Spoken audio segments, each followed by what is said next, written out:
Hello, lovers, fighters, and LLSmoothBody fans. It's your boy, LL Smooth to the B-O-D-Y, coming at you on a Friday. That's our day, and this is a beautiful one. Now, I know I've exaggerated about gifts and things like that, or, oh, this podcast is the best, but I want to tell you guys a little story. It's about a man named Sebastian. Sebastian Studner. And he rode an 86-foot wave, the largest wave ever ridden in recorded history. And today you're about to ride a 90-foot wave. This is the Friends versus How I Met Your Mother podcast. The debate of all debates. The sitcom gold. The sitcom platinum. The New York City-based brilliance. We got Lil Doop. Lil Doop, say what up to the people. What up, gang? How we doing? Lil Doop will be representing the Republic of Friends. I will be representing the democracy of Him. Opening statements, I'm throwing it to Lil Doop. You have the honors. Your show is older than mine. Say what's in your heart. Get us started. I'd like to say before I start my opening statement, by prefacing that both of these shows are extremely important to me. I really like them both. They both mean different things to me, but I'm representing Friends in this debate. So with that being said, here we go. Friends. A TV show about the time in your life, early 20s to mid-30s and beyond, where your friends are your family. Okay? We may not be hanging out all day, getting sloppy drunk all day long and hitting on women and being disrespectful. But you know what we do? We have a good time. We play games. We enjoy each other's company. All right? I don't know what else to say because I wasn't told beforehand that I needed an opening statement. But that's okay. So that's all I got, and I bet you probably have something written down, cuz. Fantastic. No, I don't. You can peep my thing. You ready?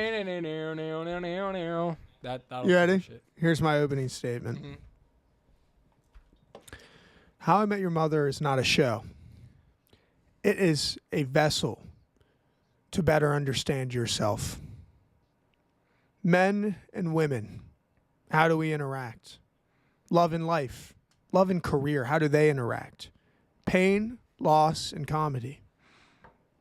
Which one's the best therapy? What does it mean to be a person? Ted Mosby. Some people might hate him. Some people might love him. But there's a Ted Mosby in all of us. He's like Spider-Man. He's taught me too many things, too many quotes, too many things about relationships, life, work, down times, good times, bad times. How I Met Your Mother is not a show. It was the first thing that welcomed me to the symphony we call life. Friends is a good show. I've seen it a bunch of times. I've watched it. I'll admit, it's good. There's things in Friends How I Met Your Mother never done. The things Friends never could accomplish was pulling off those lessons, those things that echo in your head. Those things that make you believe in things. Can we speed this up a little Faith. bit? Jesus. That's what How I Met Your Mother is about. You don't know who the mother is. It's about faith. Here we I don't go. know why I just let you talk for Categories. 7 minutes. That was terrible. Oh, it's starting early. So you're just mad because you weren't eloquent like that. I said the word vessel. It's starting early. Here we go. Nah. Okay. So here's how it works. We have a total of 14 plus... Let's see here. 14 plus 10. We have 24 different categories. All right. 7 of them were pro Friends. 7 of them were pro How I Met Your Mother. And 10 of them were more silly, fun questions. We're going to go through each of them. We're going to argue both sides. I think, Lil Doop, do you want the honors of starting with your questions or you want to start with mine? I think we should probably start with some humbling statistics. But is this part of your questions, or are you just using this? No. I was like just basic statistics. Like it's just like the IMDb rating, the Okay. Rotten Tomatoes. Well, you know what? I'll let you All right. have this because your opening statement was not there. So go ahead. Well, Okay, this isn't Oh, gonna help me in any way. Never It's mind. just to get it out there. I thought you Put were it on coming in record. like Johnny Cochran, be like, here's some statistics, and then you're gonna boom, boom, boom. Anyway, No. go ahead. I do have some other stats that will shame you, but that's okay. Awesome. We're gonna start off IMDb scores. Do you have a guess for either one of them? Let's hear a guess. So IMDb, which one's higher? Which one's higher, or do you have like a range, or like just give me a guess for So one of them? IMDb I don't use. I use Rotten Tomatoes. So like I could give you a tomato meter, but I couldn't give you. Give me a tomato meter For either one. How I Met Your Mother's gonna be 73. Friends is gonna be 84%. No. How I Met Your Mother's Rotten Tomato is 84%. Nice. Friends is 79. Starting early. IMDb score for How I Met Your Mother is 8.3. Wow. And it is 8.9 for Friends. You know what though? That's closer ahead. than I thought. Like I thought Friends would be a more critically beloved show. Continue. Something else that I thought was worth mentioning is the start date for both of them, and then the end date also. The start date for Friends was September 22nd, 1994, ending on May 6th, 2004, with a total runtime of 9.5 plus years. How I Met Your Mother started September 14th, 2005, and ended March 31st, 2014, with a total runtime of around 8.5 years. So statistically, All right. very, very comparable shows, like in almost every way. Yeah. You I think that you can compare them if that's like what you want to base it off of, like the scores and then also the runtime. 9 seasons in How I Met Your Mother, 10 seasons in Friends. 236 episodes of Friends, and there are 208 episodes of How I Met Your Mother. So again, just a couple of like silly little things to keep in mind, I guess. Okay. All right. We ready? Yeah. How do you wanna get into this? I actually just thought you're gonna do one of yours. I'm gonna do one of mine until we do 14, and then we'll do the silly ones in order. So I'm gonna let you start. With the question, you. Oh yeah, you just choose one for me. Okay, so your first one I have written down was better characters. So I'm gonna let you go first, and I'll rebuttal. So, okay, that's fine. All right. This is what I have to say about Friends having better characters. Okay, these characters in Friends are more fun. They're more likable, and they have the opportunity to grow away more than the constraints of the show. Because the constraints of Friends is so much less limited than the constraints of the characters in How I Met Your Mother, that is kind of like the reason why I'm thinking that. You know what I'm saying? You hear what I'm saying? That's fine. Let me keep going. Ross is one of the least liked characters on Friends, possibly sitcom history. That's fine with me. I didn't know that until you said something recently. Didn't know that. But if you want to compare that to the least liked person on How I Met Your Mother, that's Lily. Lily is the worst. You can't even put them in the same ballpark of suckiness because she sucks that much more. Hear me out when I say this. Marshall Erickson is one of the better characters in the number 1 or the number 2 spot. I would be willing to listen for either one. My rankings of the characters in How I Met Your Mother go Barney, Marshall, Robin, Ted, Lily. I put your fucking main character at the 4 spot out of 5. Just think of that. Okay? You have to be able to recognize that Jason Segel is not enthralled with the role because, again, there's hardly any wiggle room for his character, you know? I think of some of that kind of disdain for his role got rubbed off into the way that he acted sometimes. Think about it. Next worst character is fucking Ted. Can we talk about that? I don't like Ted. Is that? I don't know. You keep starting to say something. I don't care. Ted sucks balls, bro. Bro. He's so butt. Anyway, let me talk about Friends a little bit. Unless you want to talk about Friends. Anyway, I think the characters in Friends are better, and it's something that's going to come up later, but I think that the dynamic works a lot better in Friends as being a dysfunctional dynamic, whereas the dysfunctional dynamic in How I Met Your Mother doesn't work as smoothly, I guess, sometimes. Maybe that makes it great, but maybe it doesn't. I think it sucks for that reason. But I guess I'll leave it at that, and then I'll let you come back at me, and then you can say whatever you want afterwards. But I feel like I should let you say something too. You good? You got it off your chest? Here are the facts. I'm starting early. Wait. What does he say in A Few Good Men?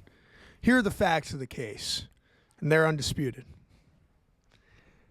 I ranked all 11 characters, and I gave a score of 10, 9, 8, 7, and the last person has 0.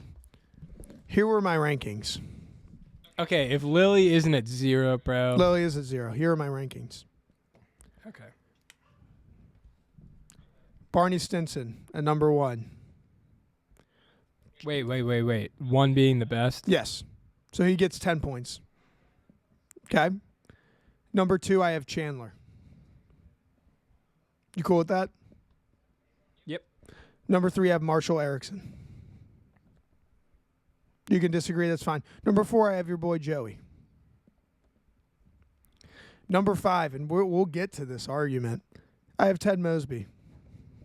Jesus, Number bro. 6, I have Monica. Number 7, I have Robin. Number 8, I have Phoebe. Number 9, I have Rachel. Number 10, I have Ross. Number 0, I have Lily. Where are your problems with that list? Wait, 1, 2, 3, 4, 5, 6, 7, 8, 9, 10. Did you say all 10? There's 11. 1, 2, 3, 4, 5, 6, 1, 2. Ross gets 0. Lily gets 0 points. Ross gets 1. 1, 2, 3, 4, 5. I don't know how that worked out, but Okay. okay.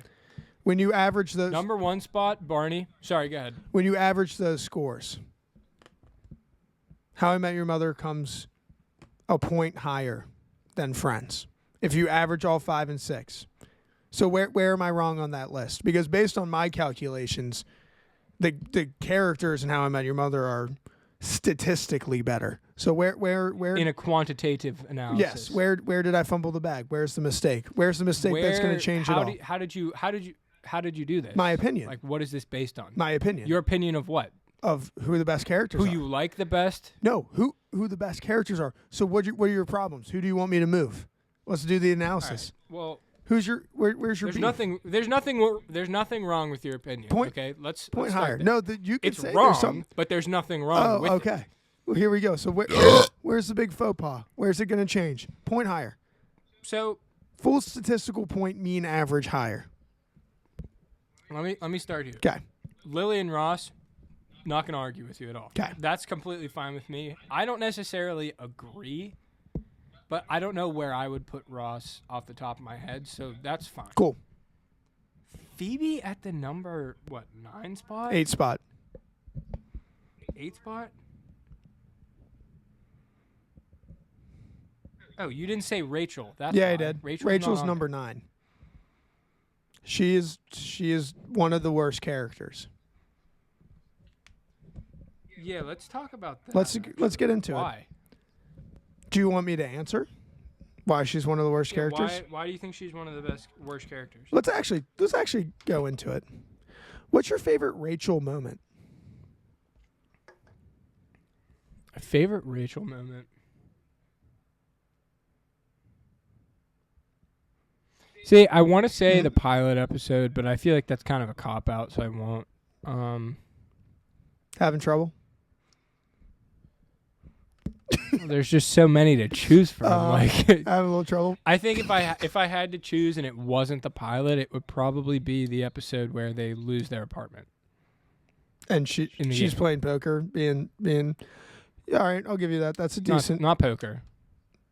They lose the apartment playing. Oh no, they play that game.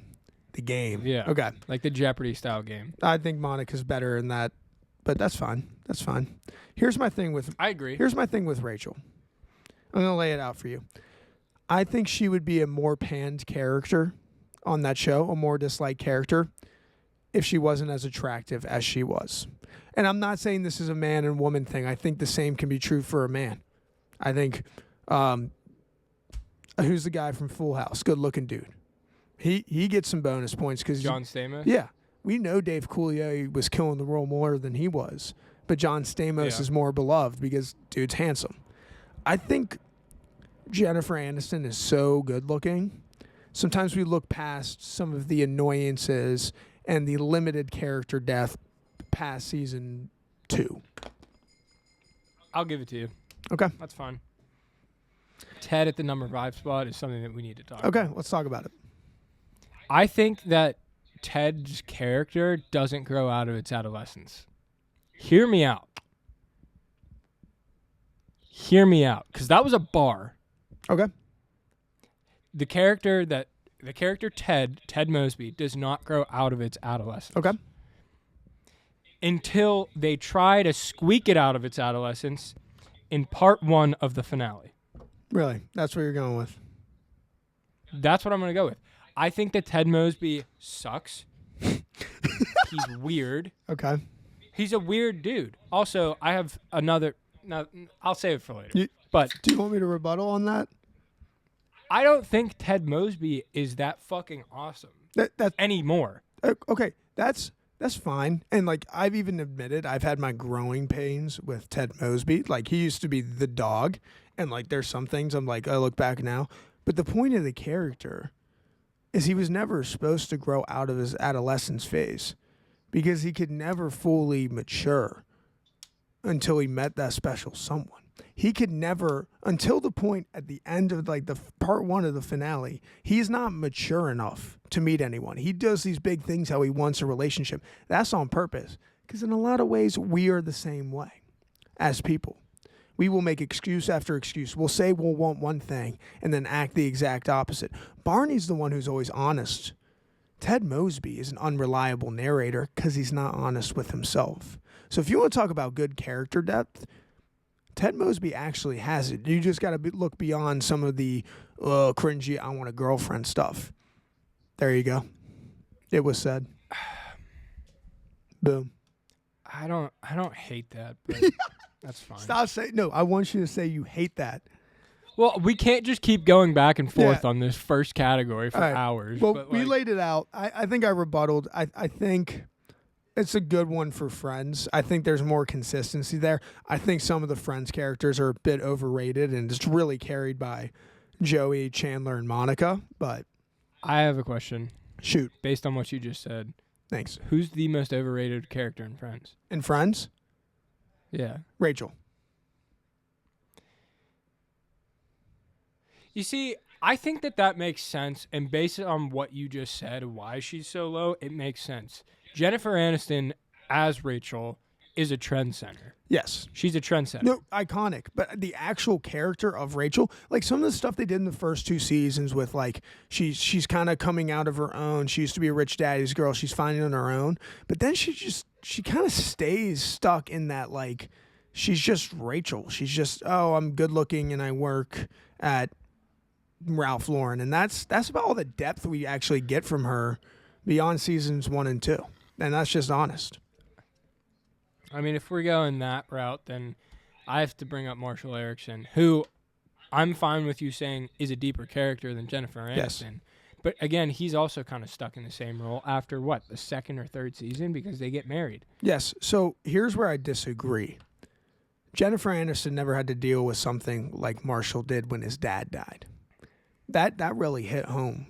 That was actually one of the deeper subplots of the entire show. And then what he became as a corporate lawyer versus what he wanted to be as an environmental lawyer. Kind of that dichotomy of he thought he would be somewhere else, and the man he loved the most in the world died. Therefore, I would say beyond season 1 and 2 and 3, he actually does have some character growth. Whether even the actor would agree with me or not, I think he's so talented he pulled it off in all the nuances. Boom. All right. Moving on. I'm fine with this. All right. Better romances. Oh, wait. No, it's my turn. We'll go to you next. Yeah. Okay. How I Met Your Mother has a much better depiction of New York City, and here's why. First of all, the bar that they, frequent is actually based on a real bar called McGee's Pub. All right. Number 2, they feature the Empire State Building, the actual Empire State Building, an iconic building. The Corner Bistro, Marshall talks so unfondly about in the Best Burger in New York episode. Real bistro. Number 1 on the zeitgeist, as was once said.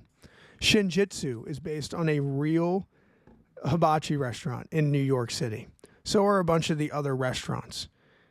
And my last point, yes, there's lots of staples that are actually New York. The creators actually lived in New York. The most important thing is the feel. A bar on every corner, those little dive downs. As you're walking through the city, you feel like you're on the Upper West Side, Teddy West Side. Boom. There it is. Friends set doesn't feel like New York. It just feels like an old city. It feels like a 90s city.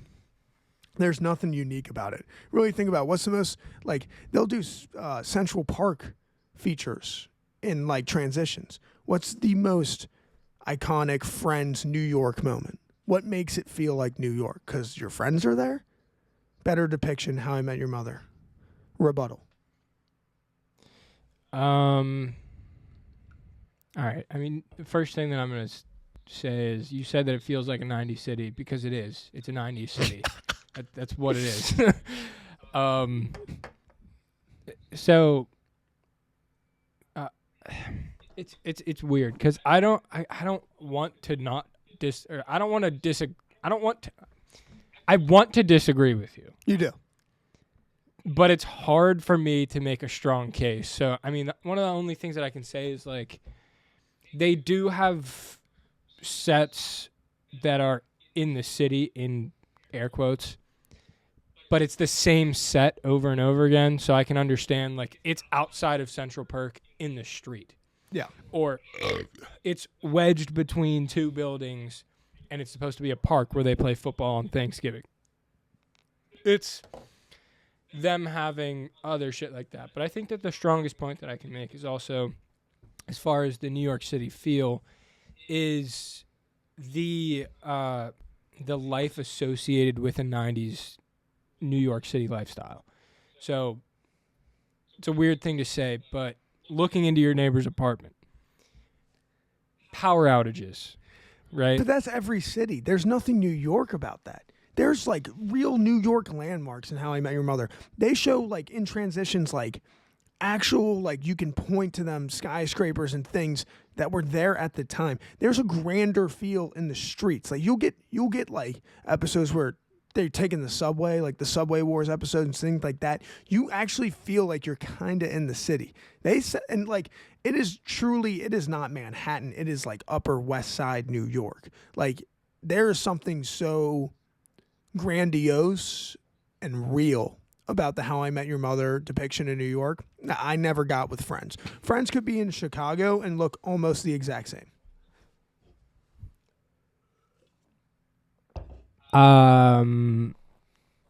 Where's the cap? Yes and no. Yes and no. It couldn't be set in Chicago. I don't think it could be, but the set could be. And you just make a couple minor changes. There's nothing minor changes as in what? The whenever they're transitioning and you don't see Twin Towers, that happens. You see the Twin Towers, you see the Village, no, you see the rivers. There's you see Central Park. And I get sets weren't as advanced or anything. There's nothing that grounds me in New York. Maybe other than Phoebe's Cab, but that's about it. I think something else that I should be able to say is that the dates between these 2 shows are 10 years apart. No, because one finishes in 2004 and one starts in 2005. So technically, I mean, the city looked the same in Friends throughout the entire show. Yeah, but as far as the story is concerned, at that point in time, is it really worth changing the set to make it look like it's more New York than it already is? It's already one of the biggest shows on television. Game over. This is fine. This is fine. Game over. All right. Here we This is go. fine. Back to yours. All right. You're making the argument for better romances in Friends versus How I Met Your Mother. This is going to be a short rebuttal from me. Yeah, better romances. I think more specifically, I want to talk about the better execution of on-off romances. In that Friends is better at the on-off romances between Ross and Rachel compared to the on-off romance with Ted and Robin. And I feel like that can't be really disputed that much. Robin is disinterested basically from the first episode. Yep. Like, there's a little bit of this, there's a little bit of that. At the end of the episode, he tells his kids, Bob Saget says to the kids, and that's how I met your Aunt Robin. So you know from jumping out of the gate, they're not going to end up together and make these two children. That's fine. That's not really what I'm concerned about. But whatever. They barely ever work together is another thing. Like, they're always, like, on, off is, like, weird. They go on and off so many times that it actually hurts my soul. Like, it makes my soul feel like it needs to sneeze. Yep. And Ross and Rachel, I shouldn't say that Ross and Rachel get on and off, like, fewer times. But them doing it, they hook up a few times without getting back together. But they always have, like, a palpable sexual tension that doesn't feel like this possibly could not ever work after what we've seen. Like, can I make one point Ted about the sexual tension? The fact that any person could have sexual tension that long with David Schwimmer, hats off to Jennifer Aniston, hell of an actress. Oh, that's good stuff. They were like, I know, kind of had a crush on each other. And you kind of want to smack her and be like, Joey's right there. Even Matthew Perry, the dude's hilarious. He's not a bad looking guy. So my rebuttal's short, and sorry if I cut you off. Do you have any more points? No, you're right good. Off the bat. I was kind of going to come in here and question, are Friends romance is that good? But I kind of want to wait a little bit for kind of this Ross Ted Mosby debate. But I'll give you a little hint. It involves who in the hell would cheat on Jennifer Aniston? But we'll get to that later. Yeah. I will say this. Marshall, if it was any other girl, and this is going to be a Lily shitstorm today. I'm just letting you guys know. Like, Lily's going to be shat on.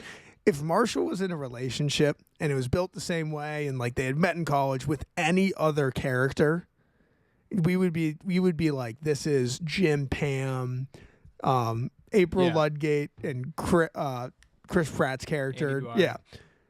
Type of romance. But it's not. And so I actually think Barney and Robin in like the early seasons with like some of their similarities are a way cooler couple. Ted's just is like lost. I actually think the whole point is like deep down we shouldn't have wanted that to work. Like people that were like, oh my God, Ted, like we didn't, and we'll get to the finales later. Friends has better relationships, and the real saving grace is not even on the on-off. I was just gonna say Monica and Chan, man, that's inspirational. But if you put Marshall in that role, knocks it out the park. That's all I'm going to say. We'll move on. I'll concede that one. I knew that one because I just didn't have it in my arsenal to win that one. All right, moving on to one that I think I will be victorious in. My number 2 is the MVP of each show. Mine is Barney Stinson. Barney Stinson is the best character in both shows, and here's why. First of all, one of the most quotable characters in television history. Catchphrase after catchphrase after catchphrase. Second thing, the performance. They didn't know that Neil Patrick Harris was gay when he first auditioned. It came out in the first season. This was a gay man playing the most notorious straight man on television at the time. Unbelievable stuff. Third corollary. Dude wears a fucking suit the entire show, except for when he wears Armani sweatpants. He wears a suit to goddamn bed. Shit's tough. Shit is tough. Nobody's got that on Friends. And lastly, we'll get into this later, but I think his character arc is greater than anyone else on the show while still being funny throughout the entire series. There is never a dead point. Some people think Monica muted some of Chandler's funniness. I would half agree with that. There is no muting Neil Patrick Harris's Barney Stinson. Rebuttal. I think Barney Stinson is also the MVP of that show. Undisputed. The next one, again, would probably be Marshall Erickson. That's fine. Yep. I think that the MVP of Friends is a little bit different in that it's not necessary. It's kind of like up to the person. So for me personally, I feel like Joey Tribbiani is my MVP of Friends, where I could also be fine with someone saying Chandler Bing is their MVP of Which would be Friends me as well. I would say that. Right. And then I'm also, like, I'm not against hearing someone else say, like, oh, Monica or Phoebe or Rachel or Ross. That's fine because everyone has their own preferences. But, like, it's also a different, like, setup of the show, basically. So, again, this is something that I plan on talking about eventually. But Friends as an ensemble is really good at not focusing the story on one person. Which you can make arguments about the whole Ross and Rachel thing, but I feel like that just feels like it's bigger, and it's not necessarily like it's not emphasized. Like all of the characters and all of the seasons get like roughly the same amount of screen time. And I think that for me, if I'm going to argue that Joey is the MVP and is supposed to be better than Barney Stinson, I feel like I could make a pretty clear case. Okay. You're saying, okay, Barney Stinson, one of the first things you said, Barney Stinson has all these awesome catchphrases. Everyone wants to be like him. He's always dressed in suits. I think there were only 6 or 7 times in the entire series. Entire show. Dude was like literally not in a suit. That's a great character. I'm sorry. In of itself. Which, funny statistic, by the way. But Joey Tribbiani doesn't need all of the glamorous catchphrases. It's just the one. How you do? I'm sorry. Come on, cuz. I'm sorry. I'm just going to cut you off here. Dude, it's not even close. I got Joey beef, and I like Joey.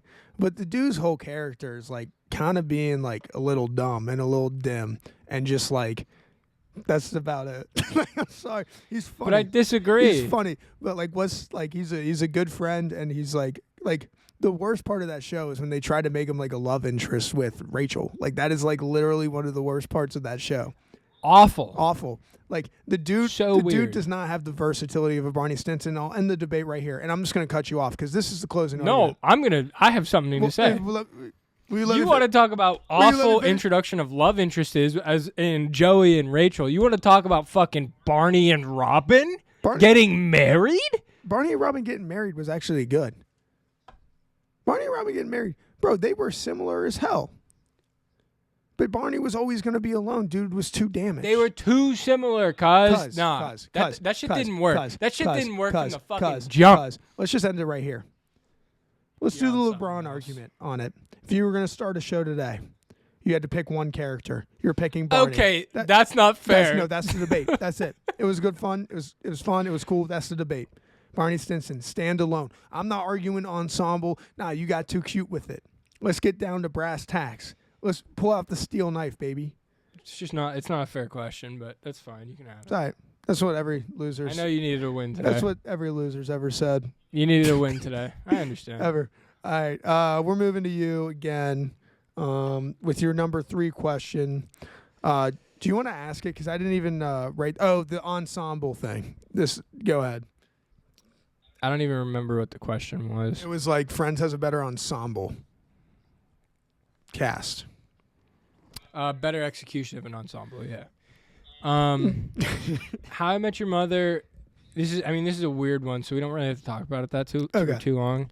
How I Met Your Mother is an ensemble cast, but it has a main character, so it's not a true ensemble, as in it's not like pertaining to everyone's different story. They took what Friends did with the ensemble, completely changed it to be the opposite of the point of the ensemble. And I think the way that it's set up works sometimes, but it's weird to have a show that is titled How I Met Your Mother and also like deep dive into the different characters in the cast, if you know what I mean. Because it's interesting. How much is Bob Saget really going to tell the story about the time that Marshall and Lily went to fucking Minnesota and played ice-skip-ball or basket-ball. Dude, with are you like, telling me the you wouldn't tell your Ericksons. kids that? Not in as much detail as the show goes into, which I know is like a really niche nitpick, but like it's something that it doesn't really add up for me, especially when the show is whatever. I get where you're going with this. Sorry for cutting you off. Continue. But I get, like, this is a smart point. But Friends was also able to make the show without a main character maintain longer. And I would say at the very least 6 seasons they go without having a main character. If you want to say that Ross and Rachel are the main focus point of the show at that point, because it's like, when are they finally going to end up together? Yeah. That's fine. But I would argue more like 7 seasons, but I'm fine with 6. But there is no main character, so we can see which characters we'd like, which ones we don't like. And then we also get to see how we feel about other things pertaining to each of the characters too. It's also... We got to see Phoebe date 16 different people. That is a real statistic. That is a fact. That's wild. Ross also gets involved with 16 people. And it is worth noting, because it's only fair, I'm pretty sure I saw something that we got to see Ted Mosby get with upwards of 30 people. Okay. But my argument there is that it's not like we saw everyone else do the same thing. You know what I mean? Okay. We saw Joe Manganiello and Robin. We saw, like... What was that dude's name? Corollary. Whatever. You know what I'm saying. We saw Barney Stinson and 200 plus women, but that's fine.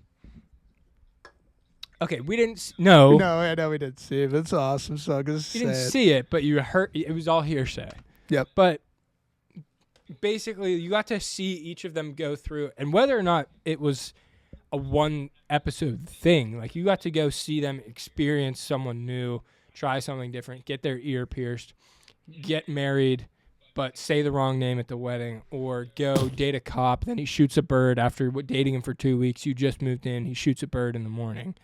Like, just funny shit like that. So it's part of the experiences, and they make it funny because it's situational comedy, and that's why I think that Friends wins this category. I'll give you this one because I actually think the point you made was really smart. Is like, at some points, How I Met Your Mother doesn't really know what it is because, like you said, it is from Ted Mosby's point of view, yet it's an ensemble. So I'll concede if you're ready to move on.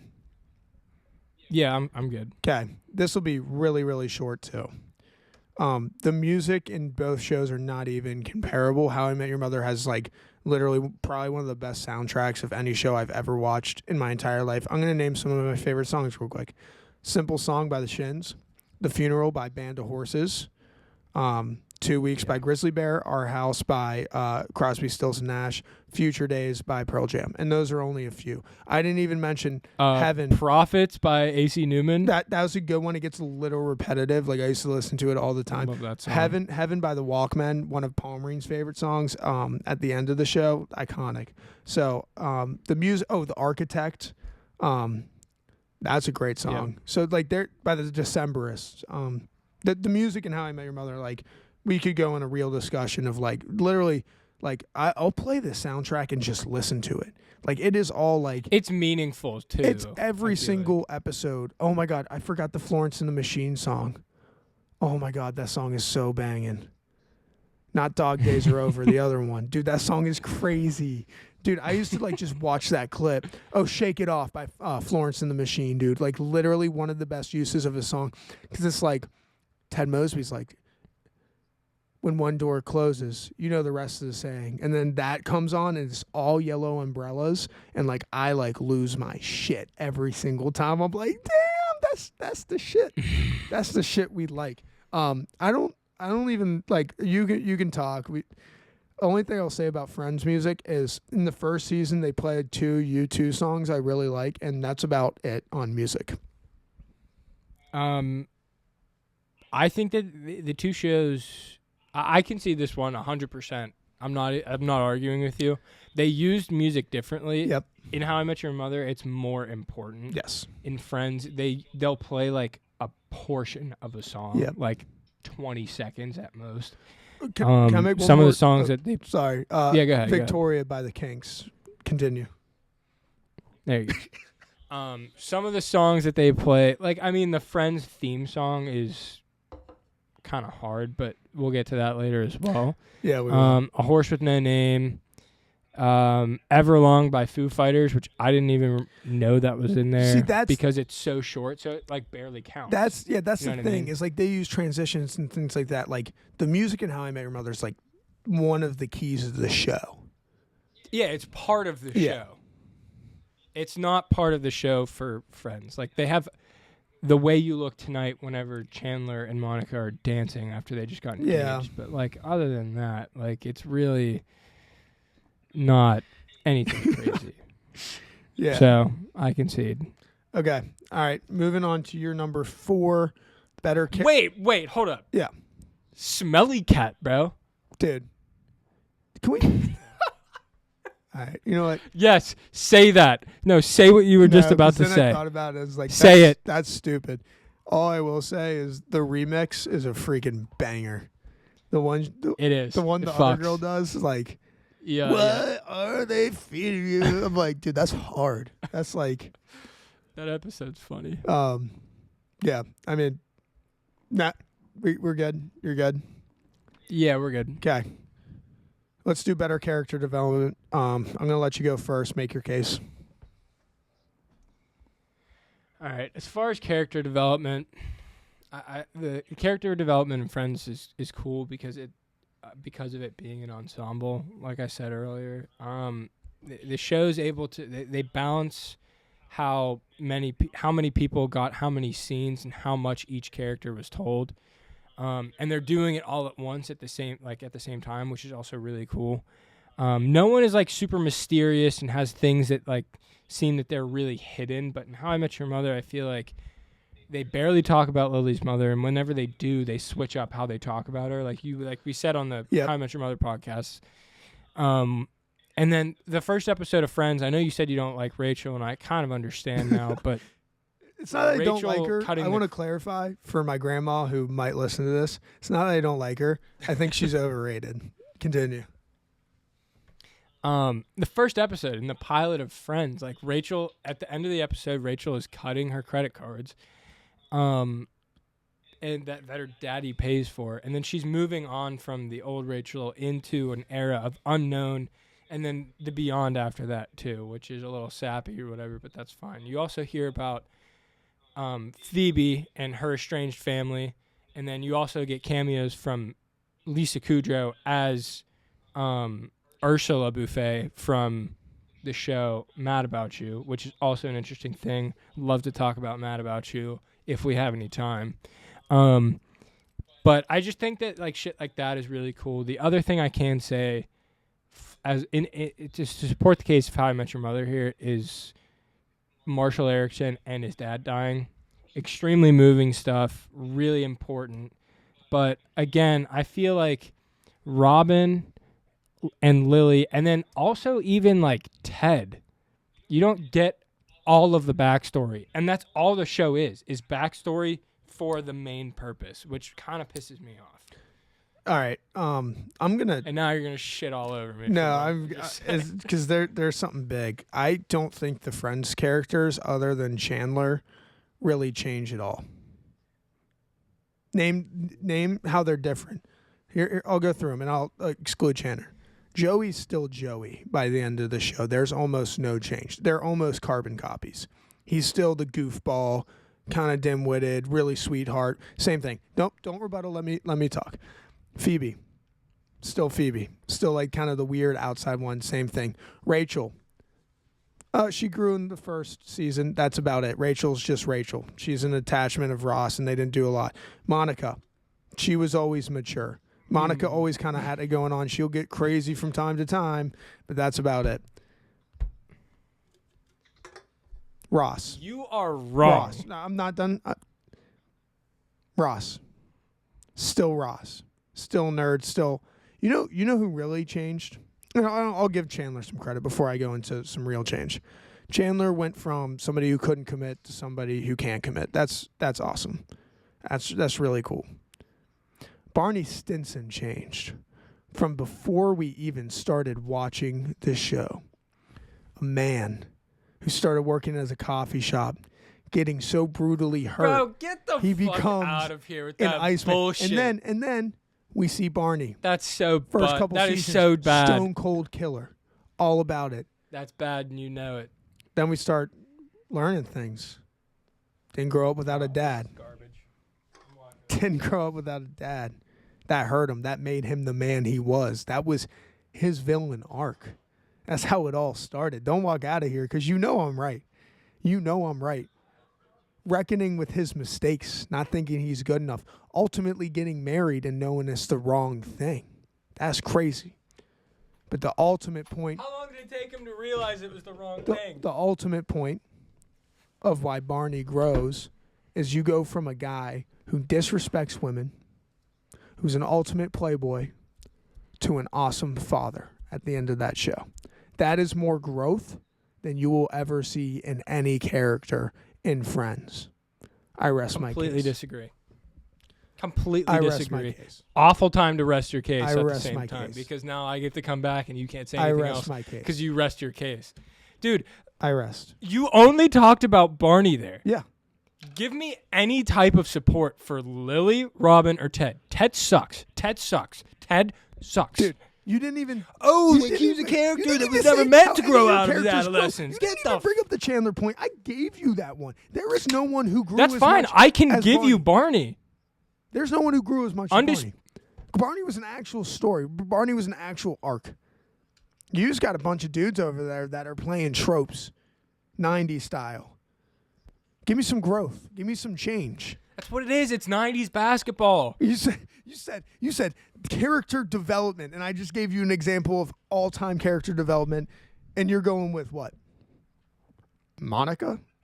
Do you only have one in your entire show? I have six. Yeah, I have yeah. six perfect But prime I have examples of one- character I development. have one that would combine to the strength of all your six. You're wrong. You're I'm completely wrong. correct. You are in How did no they sense change of the term from correct. the first episode to the last episode? How they change?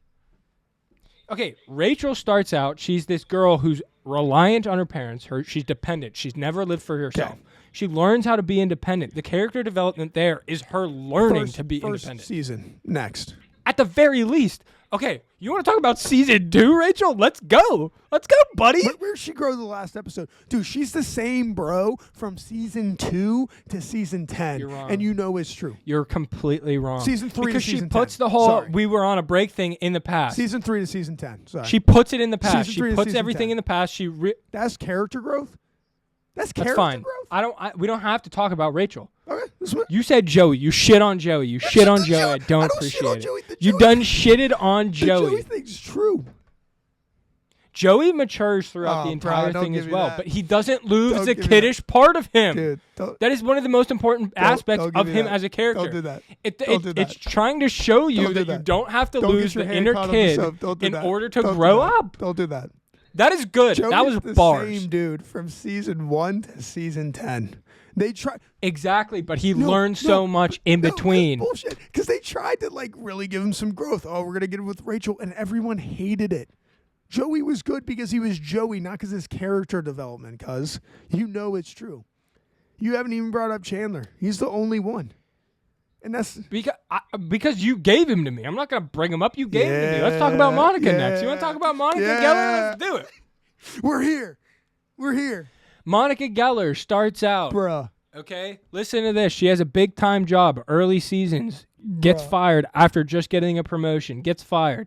Now she has to go from her comfort of living down to lower means because she got fired. She's not making any money. Okay, that's character development right there. And that is active. That's not only backstory of when she works at a coffee shop and for then. a season and a half. Marshall Erickson didn't lose his job for a season and a half, coping with unemployment. He didn't have a job. He didn't have a job.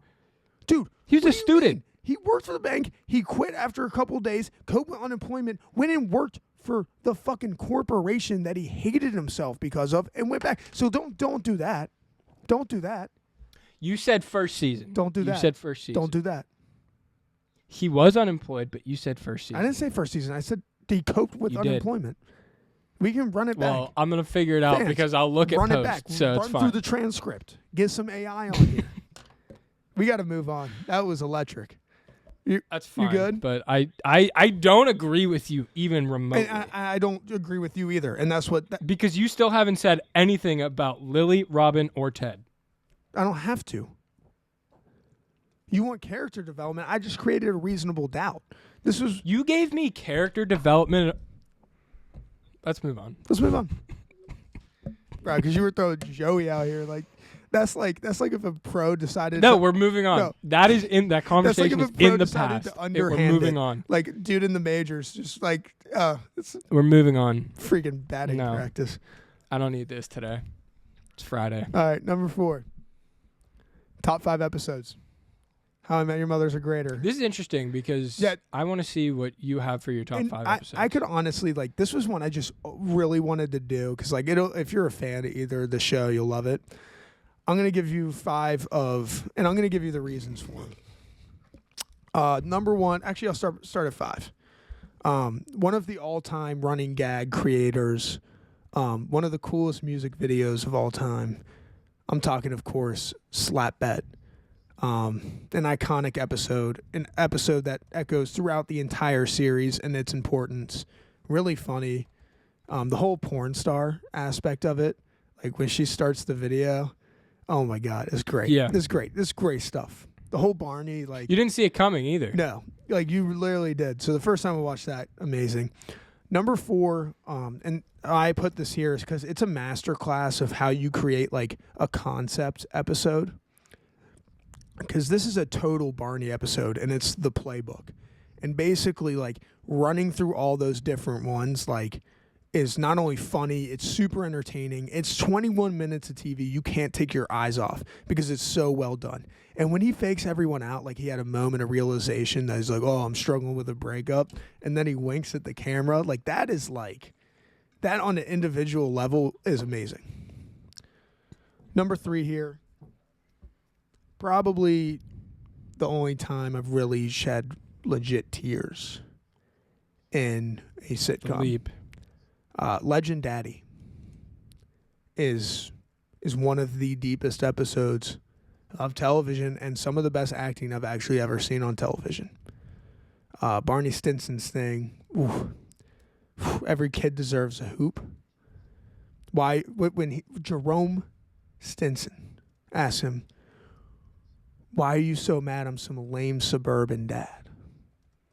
And he said, if you're some lame suburban dad, why couldn't you been that for me?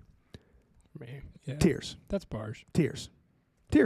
I actually cried. Underrated episode too, I'd say. No, and that's why I threw it in at 3. It's people don't understand how much that one, and there are funny scenes in it. When he first comes up and he's like, what did you, or he's talking shit and, he's like, yeah, I can bench 225. What gym do you go to? And the kid responds, 4th period. He goes, sounds like you're having your 4th period. Oh, high five, Dad. And the dad goes for the high five. It's great. Legend Daddy, ultimate one. Number 2, I'm going with my favorite episode, basically of television. Because if there's one, and I almost put The Perfect Week on here. That's an honorable mention. That's a really good one with Jim Nance getting fired. Damn, there's depth in every episode. Sorry. I'm going to go with the iconic The Bracket here. March Madness style of all the different chicks that this one, the concept of the episode is there's one chick that's really fucking with Barney for screwing her over. And so they go through the top 64 women that could be this mad at Barney to go out of their way to do this. And the stories, it's told a person, slept with a person twice because I told her I had an evil twin, or 5 months to live or something like that. It is fantastic. Number 1 spot here, I'm going Pineapple Incident. If you've ever blacked out before, and this is early seasons, this is it's the 10th episode. Yeah, this is the ultimate drink. It's a puzzle. It's literally trying to figure out where all this shit goes. And it's piece by piece by piece, and it's hilarious. I put this one, not because it's my favorite episode. It's definitely my top 7 or 8. But because it is like the most critically acclaimed, it was right after the Super Bowl. It's like probably their most popular episode of television, and it's fantastic. What was the chick's name again? Damn. We'll get back to you on that. That's going to bother me. I don't know. She bad, though. She reappeared with her sorority sister in the Belt episode. That was tough. Trudy. Her name's Trudy. Trudy. Dude, especially because the pineapple, when they never got to it until the deleted scenes of season 9. Like, that's commitment to the role. It's just a great episode. All right. Give me your top 5. Just to clarify, these are also like your top 4. It's not like these are the ones that we looked up and they're or top 5. Sorry, it's not like ones that we looked up and we were like, these are the highest, most critically acclaimed. Correct? I threw in Pineapple Incident because like that was an important episode for the show. Like literally kept it alive. So. Okay. So you said all of those. Your 5 is Slap Bet, The Playbook, Legend Daddy, The Bracket, Pineapple Incident, and then honorable mention, The Perfect Week. Also best. Whenever you were saying those, Best Burger New York too. I want to mention that one too. I think that might be my favorite episode. I love that episode so much. Dude, it's actually like the I want to get out of I want to have a reason to put on pants in the morning thing is like a real thing. Yeah. Like that's like low key deep. Anyway, continue. So yeah, whenever you were saying those, I looked up what episode they were. So starting with The Perfect Week, season 5, episode 14. Slap Bet, season 2, episode 9. Playbook, season 5, episode 8. Legend Daddy, season 6, episode 19. The Bracket, season 3, episode 14. And then Pineapple Incident, season 1, episode 10. So we see that there isn't anything after season 7. But there is representation for the one spot at season 1, season 2, season 3, season 5, and then season 6. Nothing from season 4, but I'm pretty sure Best Burger in New York is season 4. That's season 4. Dude, my spread is good. Like, you got to give it to it. It is not like a bunch of season Yeah, no, threes. That's great. Yeah. That wasn't me trying to prove a point. That was just out of laying it out. Curiosity. No, I respect that. You're a much more generous competitor than I am. So mine I didn't do top 5 episodes for, what's it called? For How I Met Your Mother. I did them for Friends. Is that okay? Yeah. Or no, that was my point. I lay out the top 5. You lay out Friends top 5. Okay. So again, I also have 5. My first one. Number 5, correct? Or let's start. My number 5 is going to be the one with the ball. That's a good one. The episode where Ross and Joey are throwing the ball back and forth for hours at a time. And then, like, as the episode goes on, people start joining in on the game and that sort of thing. Just funny. That's a real thing. That's like a real, like, that's happened. Yeah, oh, it's real. Yeah, that was great. It's like that game has happened in my house, especially on vacation. Anyway, continue. Like, you won't say anything to the other person while you're throwing the ball. No.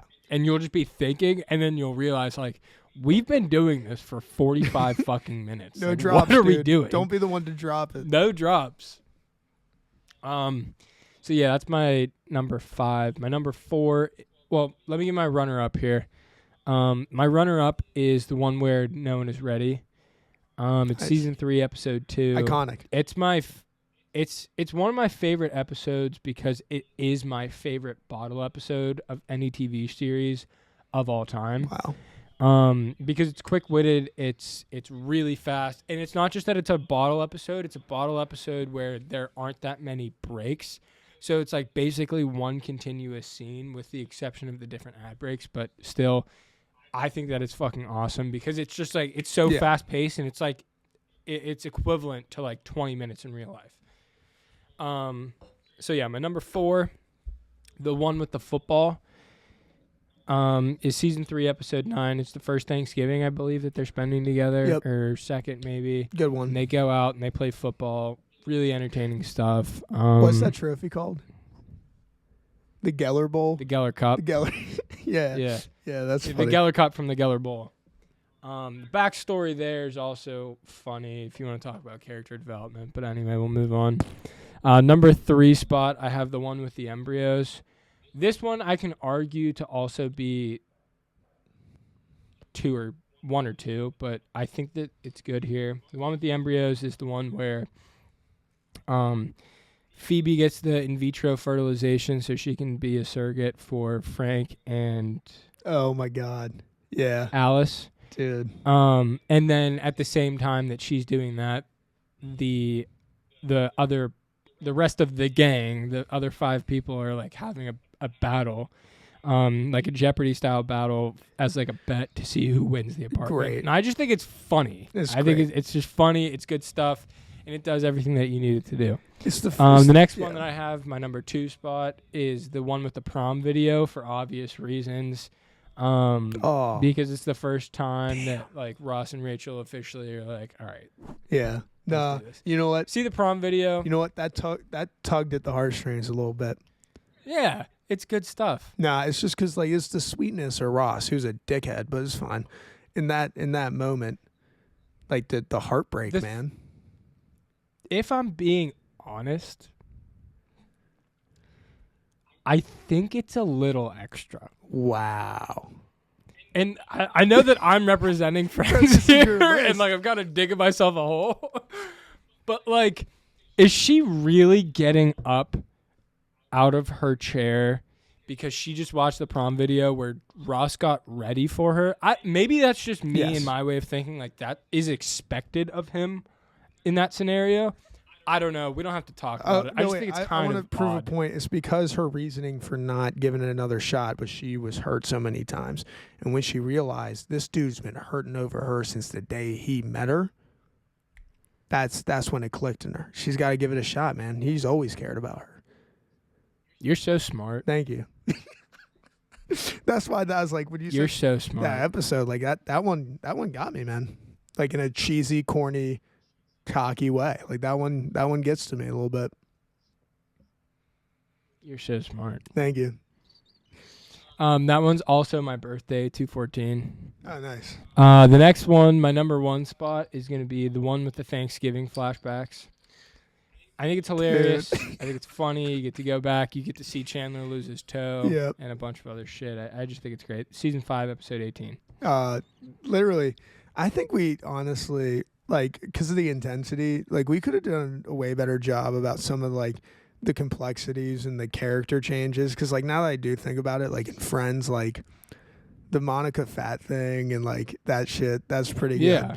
But there's other ones with, like, Ted and definitely Robin, I think so, too, that I could have mentioned. Anyway, I love that top 5. Like, I'm literally, the great thing about these shows is, like, I'm telling you mine and you're giggling, and then you're telling me yours and I'm giggling. Like, that's special, especially like when I think about like fucking Chandler with the hair, like every single time, like that, like 80s, like flock of seagulls. Dude, the flock of seagulls hair. It is like, oh my God, it's so great.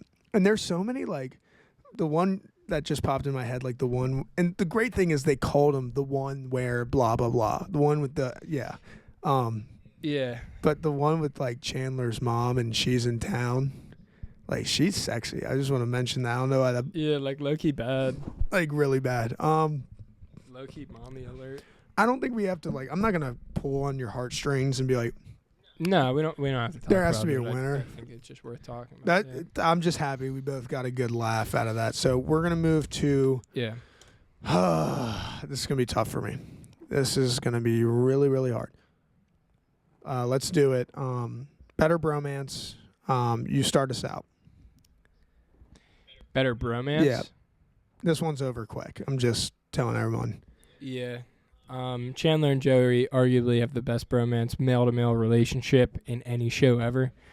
They work well together when they're both being silly together, and then also, like, whether it's them playing fireball or foosball or hitting each other in the head while the other person has, like, their head wrapped in bubble wrap. But they also work well because, like, they have a connection. You can feel the passion in the scenes when someone fucks up with the other person. So, like, for example, like when Chandler kisses Joey's girlfriend and then he has to sit in a box. Yeah. Also a fantastic episode. Dude, you can tell that they're more than just friends who are who aren't seeing eye to eye, and that they're actually trying to resolve an issue because they genuinely care about one another, which might be a stretch, but No. it's just not the same type of thing whenever, there is really no bromance, I feel like. Unless you want to, like, make an argument between Robin and Barney. Ooh. But even still, that bromance isn't. That wasn't. So I Isn't do want to there. bring up one more thing about the Chandler Joey. The whole arc where Joey moves out and like the jealousy and things like that. Like that. Mhm. That is like you're like, can we just get these kids back together? You know. But it's real, too. Yeah. Like, that happens. 100%. Like people move on. It's just like you care about your dude friendship sometimes as much as you are, like on a level that you'd care about another, paramour. So, the one thing. Paramore, Thank look you. at you. I'm on today. Like no, I was ready for this podcast. So the one thing I will say is I think, yes, it's a better bromance. I think the throuple though, the Marshall, Ted, Barney combo is way closer as a like 3-person group than the Ross, Joey, Chandler one, because I feel like the Chandler and Joey is so tight that Ross is on the outside looking in. Whereas, like, with How I Met Your Mother, they joke. He's like, oh, Marshall's my best friend. Or, like, Barney's or even Barney's like, Marshall's my best friend. And then what he did for the wedding, like, what he did for Marshall when he flew out to San Francisco, man, like, that's real. That was, like, that whole speech he gives to Lily. I would say their connection together, like, when they all hug each other and they call themselves brothers, like, not to get whatever. But that, after the Miracles episode, that gets me every single time. And Barney got hit by a damn bus for Ted. That's an emotional scene. Bro, don't act like it isn't. Yeah. I'm not arguing against you. No, it is. It is. That's like, can we be friends again? Like that whole like riff too, but that was low key. That was taken a little bit from the Chandler Joey thing, but the stakes were higher because it was literally like we're not friends anymore type beat. Yeah. Yeah. I mean, I'm gonna concede. I would just say, good show for dude relationships. I'd also say Monica and Rachel have a good bromance. A girlmance. I think they have a good bromance too, but they're more a 3 thing, like with Phoebo. No, maybe they aren't. They really aren't. I was just leading you there. I feel like it's weird because Ross is independent of like either one, and then so is Phoebe because she doesn't live close. She doesn't live there anymore, and like she used to be Monica's roommate. Yep. I don't know. It's whatever. You kind of like my point there. Don't lie. Don't cap. Don't cap. I don't agree with the better throuple. Okay. I would just say I would put them on the same level. I just think there's more exclusion. And I think where you would be right, this is on the same level because you have Chandler and Joey. But I'm just saying purely as 3 dudes, as bros, like there's more, I don't know, to me there's more meaningful interaction between the 3 in How I Met Your Mother than the 3 in Friends. But that's just an opinion. We good? Maybe. Yeah, we're good. All right. Better running gags. This will be also very quick. Have you met Ted? Which I want to do a quick corollary. Great. You know how many times I've wingmanned up and like failed, like almost like 30 or like 60% of the time, but that 40% I've used when I am drunk. I do that and just walk away. Quite aware. I'm quite aware. To like anyone, like you point. I'm like Babe Ruth. I was a part of that 60%. Yeah, but that's because you didn't want it. It wasn't in your heart. Don't act like. No, we don't have to talk about it. No, roast me up. Just say it. She had a boyfriend. Yeah, but like, yeah, you're right. I was just. And you knew her. Yeah, but that's we could get into a whole thing about her. But like, one of my buddies kind of or whatever. We'll mumble through this, but like, she was like, we didn't know. Like, we actually didn't know till like you like Loki. You told us like dead ass. Really? Yeah, like dead ass. Wait, what if she was just lying to me and I'm ugly? That's no, because tell me I'm beautiful. It came out later, but like, yeah. Anyway, moving on. Yeah, so Interesting. 60 might be more like 70. Oh, self-deprecate. Nah, I'm the man. Now, challenge accepted. Literally been used in other shows. Slap Bet, Barney Suits, Ducky Tie, Yellow Umbrella throughout the entire freaking series. Yeah, Ducky Tie. Hot. Slept on. Major. Actually carries like those like seasons like So sick. 7 and 8. Yeah. Two of like the best rules ever. It's so simple, too. In Hot Crazy Scale, Platinum Rule, like all those rules that Barney makes up. Lemon Law. Like the Bro Code, the Playbook. Like I actually think How I Met Your Mother has the best like running gags, running jokes out of like any sitcom I've ever seen. I would agree. Like, what does Friends have? I literally have 2 written down. Yeah. And it's We Were on a Break, which it gets weak at the end. Isn't in the same ballpark as a Slap Bet. No, not even close. And the only funny thing that actually came from that was low-key when like she was on the plane to Britain and the British dude was sitting there and he's like, clearly you guys were on a break. I was like, yeah, that's pretty funny. fuck that. The other one I have is Switching Apartments, and that was like for half a season. Yeah. Yeah, How I Met Your Mother kicks ass in that one. And I didn't even go into all of them. There's like the Fierro that Marshall has, like there's some like reoccurring characters like Hammond Druthers that is in like season 2 and then season 8 and season 9. You're just like, but we'll mention him a little later. All right, moving on here. We're gonna go to your number 6, better cameos. This one I've been waiting for this one. Big response to. I'm gonna lose, but I'm going down swinging. Okay, I was gonna say. I'm going down swinging. All right. Swinging. So I think one that is worth mentioning that isn't actually a cameo is Tom Selleck. He's not a cameo because he's like actually a character, but he's still in the show. You can name him. I'm cool with that. So putting that up there. But he's not a part of the cameo set. So just, keep in the back of your mind. But I have a list of them. And this isn't all of them. These are just ones that I felt like for us at least would be more meaningful. Okay. Also worth mentioning, I'll say it afterwards. Never mind. Okay. Starting off, we got Winona Ryder. Yep. Danny DeVito. Yep. Brad Pitt. Yep. Bruce Willis. Yep. Billy Crystal and Robin Williams. That was crazy. Reese Witherspoon. Christina Applegate. Yep. George Clooney. Damn. Helen Hunt again, while she's also playing the part of her character in Mad About You. We can talk about it. Alec Baldwin has a 2-episode cameo. Okay. Maybe it's 1. John Stamos is in there. Yep. Jeff Goldblum. Yep. Paul Rudd is another one where it's like he's kind of a character. That was pre-Paul Rudd like buzz though. That was like pre-Paul Rudd. That was clueless Paul Rudd. I'll give it to you though because I got some in there too. John Favreau, another one that we can say isn't really a cameo because he's in it a couple of times. You're kind of killing me, man. It's fucking John Favreau. Okay. Charlie Sheen, Julia Roberts, Jean-Claude Van Damme, Sean Penn, and Ben Stiller. Okay. And then also the girl that looks like Brie Larson that isn't Brie Larson. Yeah, I mean, I'm not gonna lie to you there. That's a murderer's row. But I'm trying to go with like volume over like quantity over quality. And I got some quality ones that you're gonna be like, oh my god, I forgot. Okay, pal. Here we go. Jennifer Lopez does not touch John Stamos. Okay. Well, that's cap. Bruce Jennifer Willis. Lopez is like one of the most important Yeah, okay, she stars. does. But let's just start it out. Britney Spears. Yeah, go ahead. One of the most iconic pop stars ever. Britney Spears. Okay. Jennifer Lopez.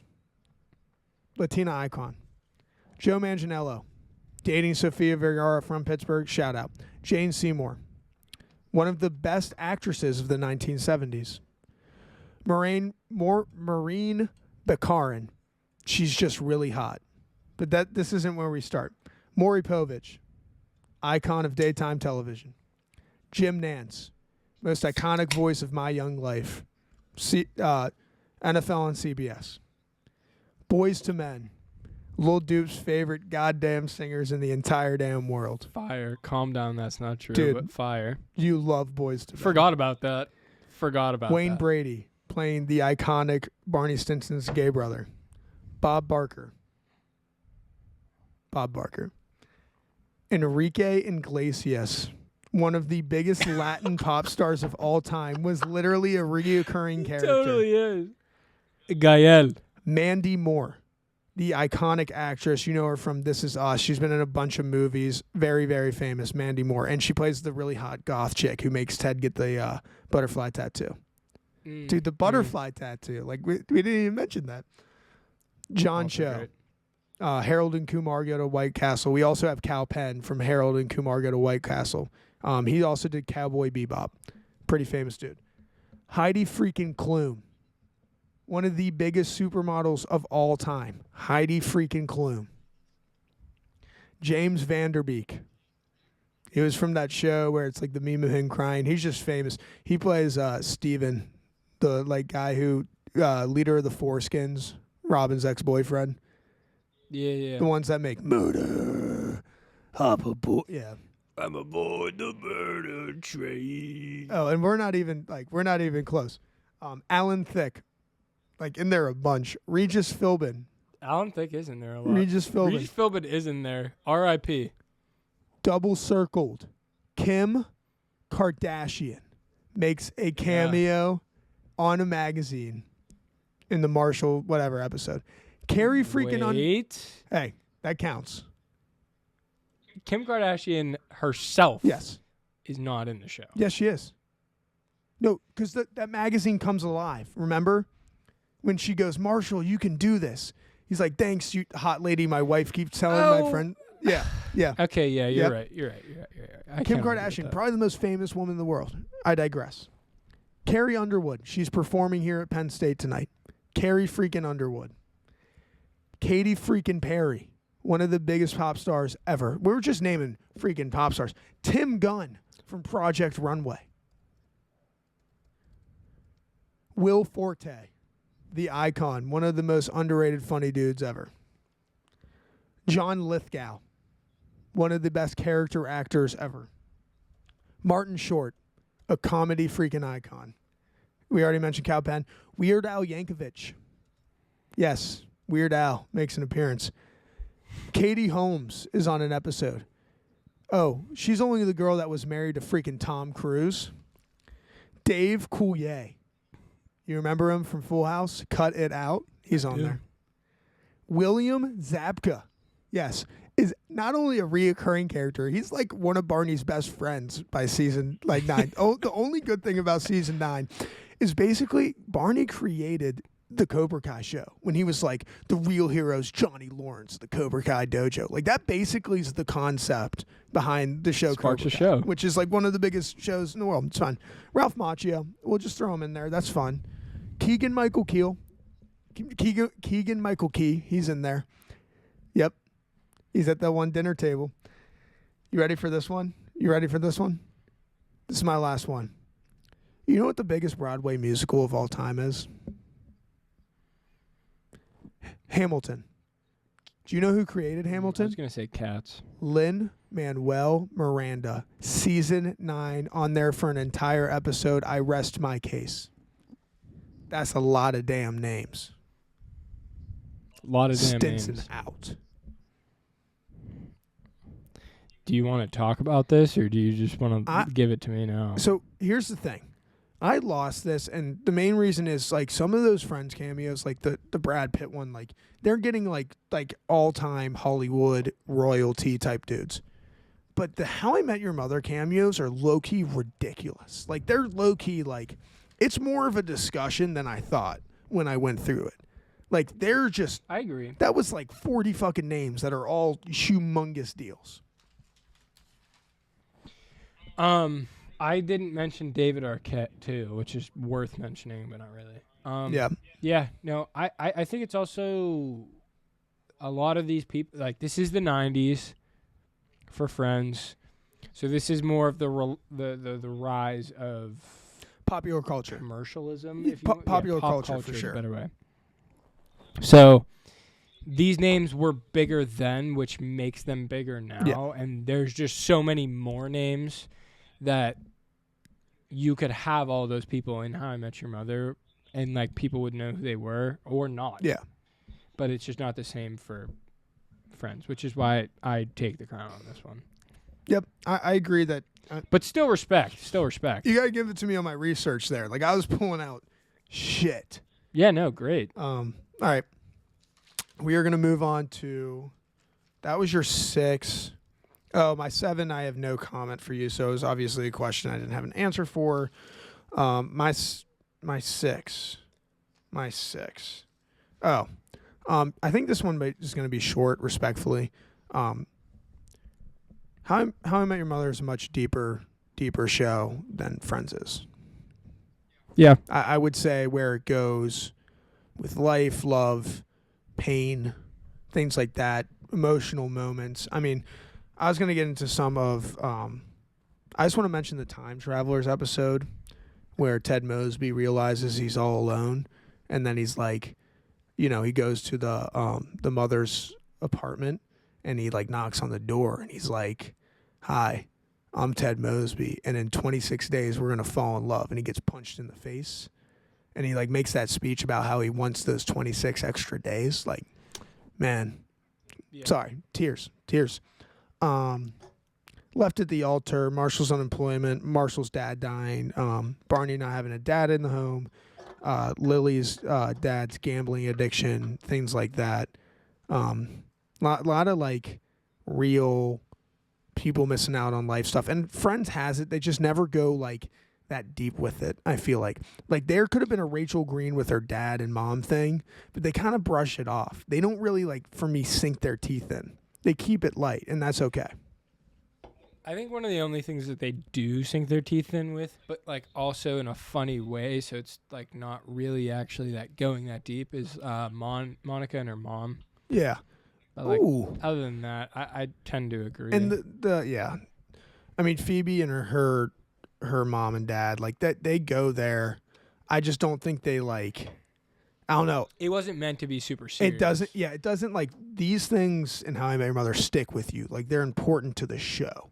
Whereas, like, sometimes those feel like subplots. I rest. Let's move on to your number 7. You're going to have to read it for me because I just wrote no comment. So I believe my last one is the better finale or the better ending. Yeah, I don't. There's. Oh, another quick short one. I do have a comment now. I've totally forgot. Go ahead.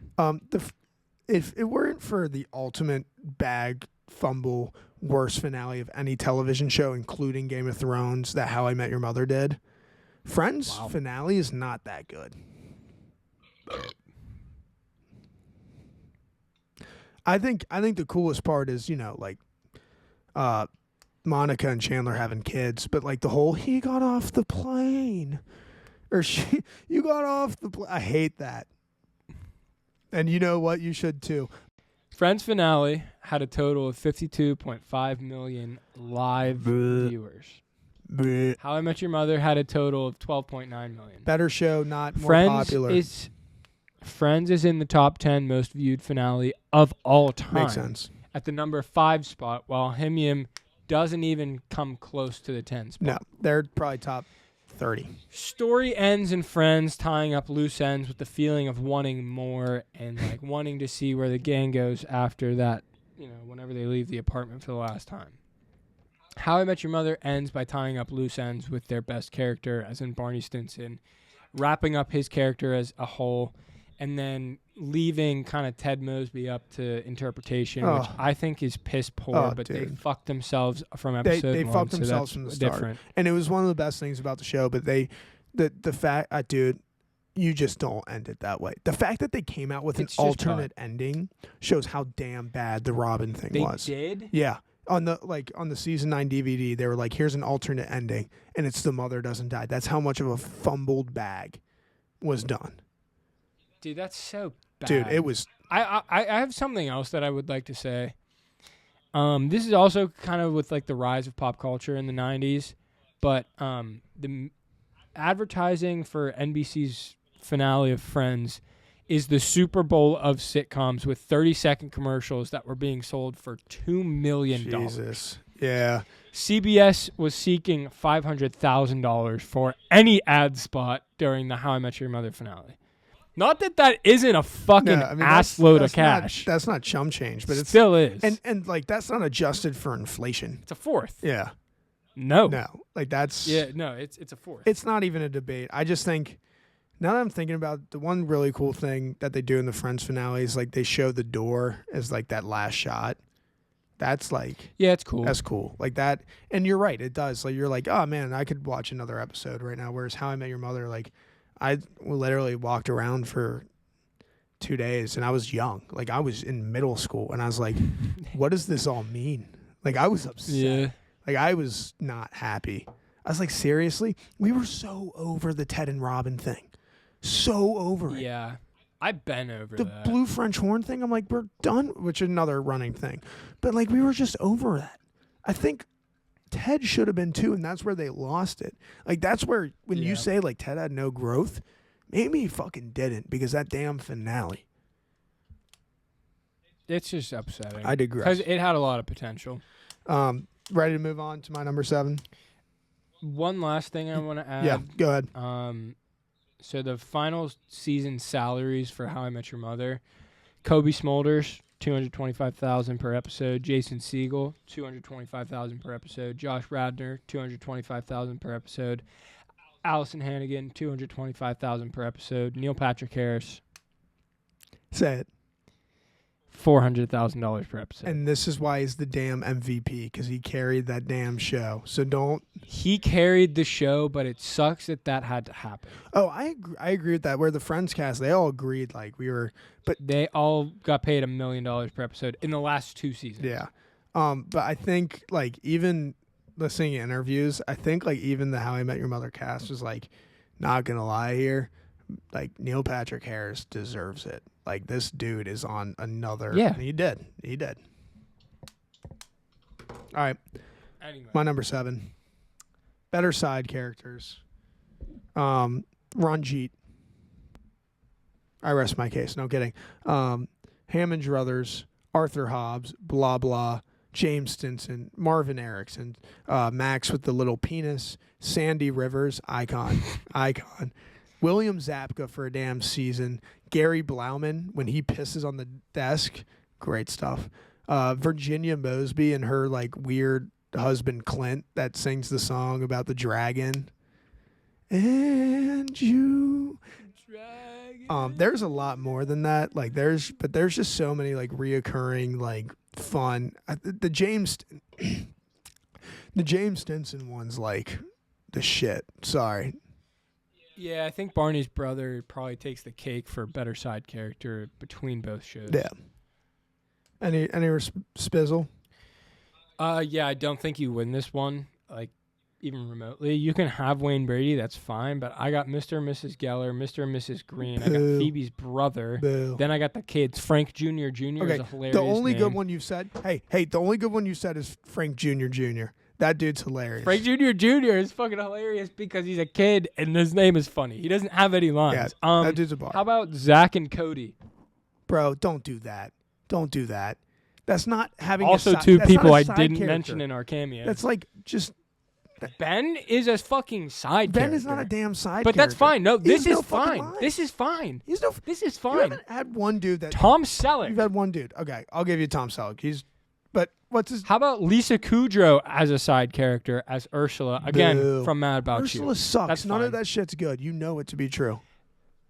But the thing is, I've seen Mad About You, not all the way through. I'm still working through it. But Ursula's character in Mad About You is completely different than how she's portrayed in Friends, which is kind of annoying. So but whatever. You're gonna have to explain this Mad About You. I'm not even giving the biggest one, pal. Okay, pal.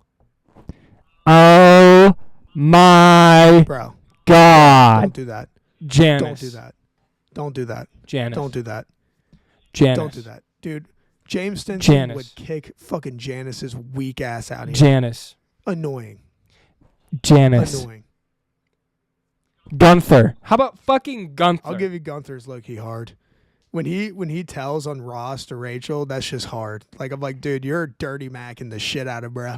He's so sick. Nah, dude was like, Gunther's.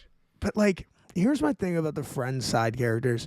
They just don't feel as like lively. Like How I Met Your Mother was dude. I didn't even mention Carl, freaking Carl's in the entire damn series. Also, Carl the bartender. Oh, Carl. Wendy the waitress. Wendy the waitress. Good. Cook it. Like when they do that rundown in like the last season of all the like side characters and like have they kept up with them or things like that. The only one where like some of Ted's girlfriends suck. Like Zoe is like one of my least favorite things ever. Victoria like is good in the first season, and then when she comes back, she's weak. That crazy ass girl from the second to last season is a nutball. I'm trying to think of the other ones. Zoe, who do we miss? Oh, dude, Stella.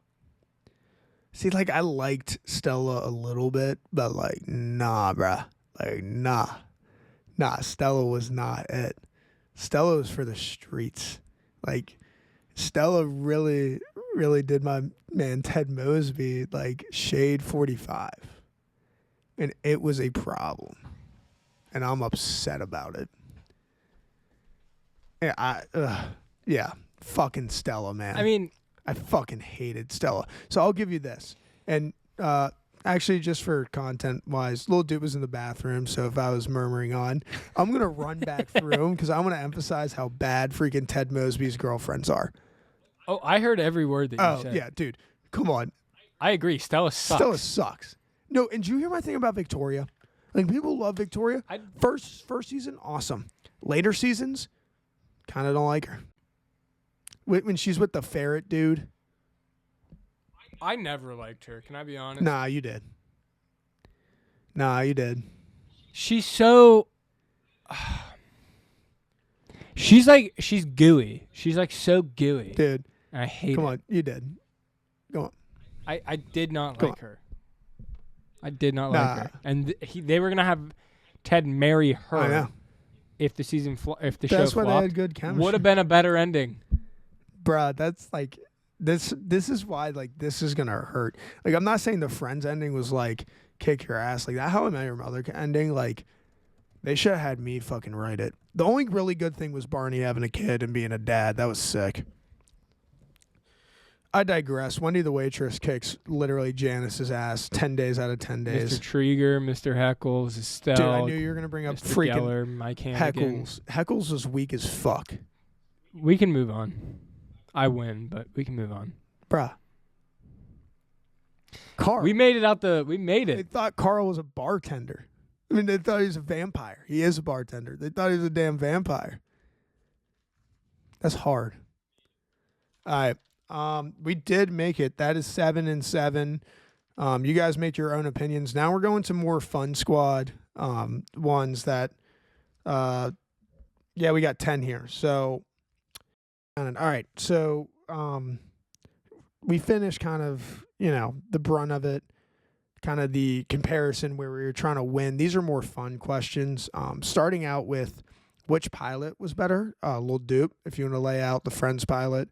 You watched both, didn't you? Yeah, so I did watch both.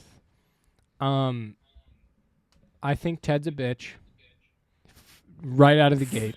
Nah, I'm not letting you do my... He's not a closer. Nah, bro. 2 or 3 different times he couldn't close on the kiss. Stop. Stop. Why don't you grow up? The fact that Ted's a bitch is what makes the freaking episode so good. It's because, like, he literally says, I love you. Like, that's such a meme. Like, dude is a bitch, but that's what makes it dope. That's what makes it hard. Bro, Marshall and Lily getting engaged, doing sex on the floor. Getting engaged, then what? Hey, Robin's never looked more bad than she does in the first episode. Like, I'd let her smack me around respectfully. Galva knuckles. I just disagree, but that's fine. Dude, what is, like, the Friends first episode? Oh, I'm Rachel. I'm running in here. Oh. Yeah, but we also get to see Chandler's comedy. We get to see everyone else as a character, kind of. Phoebe's a little weird. Ross is a little weird. He got dumped by his lesbian lover, wife of 6-7 years. Weak. You get character development from everyone out of the get-go, whereas Robin, you get a portion of her character. Which episode's funnier? Because it's definitely the Friends. How I Met Your Mother one. No, it's Cap. Cap. You're wrong. They weren't ready yet. I remember that first episode. They weren't ready yet. You're wrong.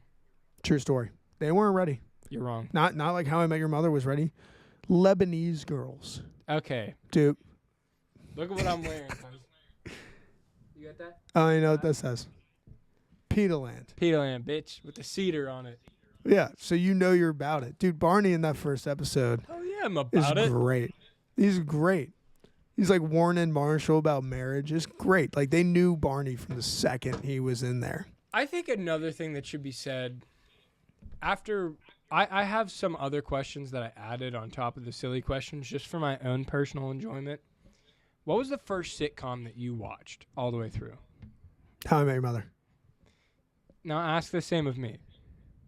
What was the first sitcom you watched all the way through? Friends. That makes sense. What was the second sitcom that you watched all the way through? So Friends was a weird one. Friends, I like watched bits and pieces and then rewatched it all the way through because it was on Nick at Night and it wasn't on streaming forever. Yeah. So watching all the way through was The Office. You know what, that might have been second. No.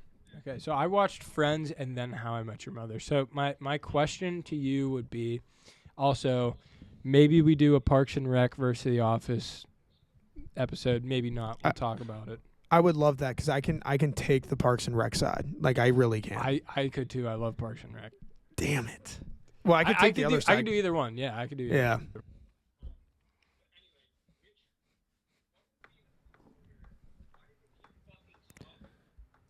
Little technical difficulties going on sexually. That was a good time for a break. What You were was I making gonna a say? point. Okay, yeah. My question is, would you, knowing what you know now, seeing what you've seen now, would you go back in time and change the way that the order, I guess, that you watch these shows in? So I actually watched How I Met Your Mother 2 out of order. My brother threw it on, so I had known the characters and things like that. Same. I would watch Friends. Low-key, there's some stuff in the first season that's like the best shit they ever did. And like the second season, the money episode where they all have different like levels of money. Anyway, that's besides the point.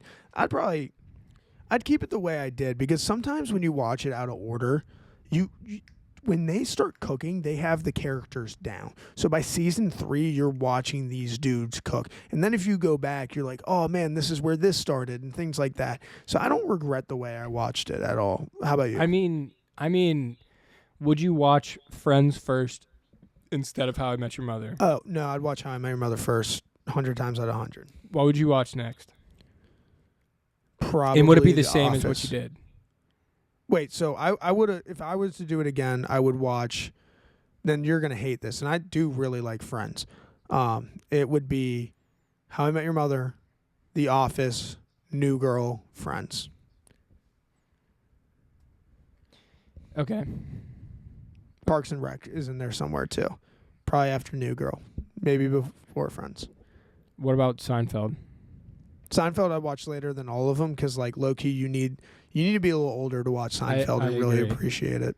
Like I agree. Seinfeld's hilarious like now. Like this is the best, like when you're in college and you're starting to like get the world, Seinfeld is like, but when you're younger, like that would probably be the order. I would. Okay. Yeah, I don't disagree for you. I disagree for me. Yeah. Would you say that How I Met Your Mother is your comfort show? So it was forever, and then I've seen it. Like I saw it to the point that there was like dupe. Like I was literally like saying the sentences before they said it. Yeah. Like so, New Girl's totally because it's on Netflix and it's super easy. Has totally become my comfort. Like I watch it every day at the gym. Like it's like I'm a rewatch shows dude, and I need to get out of it a little bit. So I've been like, oh, I'll watch this. It's just nice to have like that little comfort. There's no like, oh, I gotta go start something new. It's like, this is fun. This will make me laugh. Can we talk about something else? I know we're getting completely away from our Hey, questions. let's do. that I we mean, it's have already an written hour down. 40 in, so we We can The spend as much extended time cut. on anything as we want. But can we talk about the fact that I'm pretty sure we're in the same way that we grew up watching television whenever we were falling asleep? Oh my God, dude! And thank you I for don't think bringing this is something that we've ever really talked about together. Dude, but how this have is we true. not? This is like 90% of my personality. Like literally, the first time I ever slept with my girlfriend, I was like, "Hey, I just got to throw in Parks and Rec real quick to go to bed." Yes. Like it was like low key probably bad, but I was like not feeling buzzed anymore, and I was like, I need to relax. So Yes, dude. Okay, that's- and people don't understand. It's not like No. me being weird, like, oh, I just love this show, like I need to get off to it. No, it's there was something I saw some TikTok that's like you have extreme mental illness if you rewatch shows, and it was like somebody duetting and be like that's bullshit or whatever. But I just thought it was funny because it's like, dude, like those shows bring me comfort. Like it's just comfort. It's like a nightlight. Like I hate to say that. It's just Exactly like easy. what it is. It's just easy. My dad's been that way too. Like he was always like throwing ESPN or something like light while you go to sleep. I've started to get away from it like a little bit. Like but I'll do podcasts and stuff like that when I go to bed. Yeah, I mean it's weird. Maybe we're the weird ones. Maybe we should like no technology for 30 minutes. But this is the age we grew up in, so Yeah. respectfully, fuck you guys. Yeah, exactly. Fuck everything. As I'm saying this, I'm realizing like maybe it wasn't the healthiest thing to go to bed. No, not even kind of. But it's not my fault. No, It's not my fault.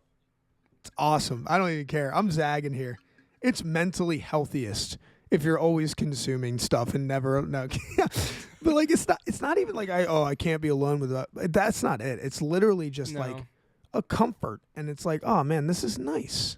It's like I know the words that are going to come out next, so I can fall asleep listening to this. It's like a noise canceller, but with Yes. way more comforting things. And You hate brown noise too? hate it. I can't fucking stand that shit. I'd rather sleep in like just total fucking deafening silence.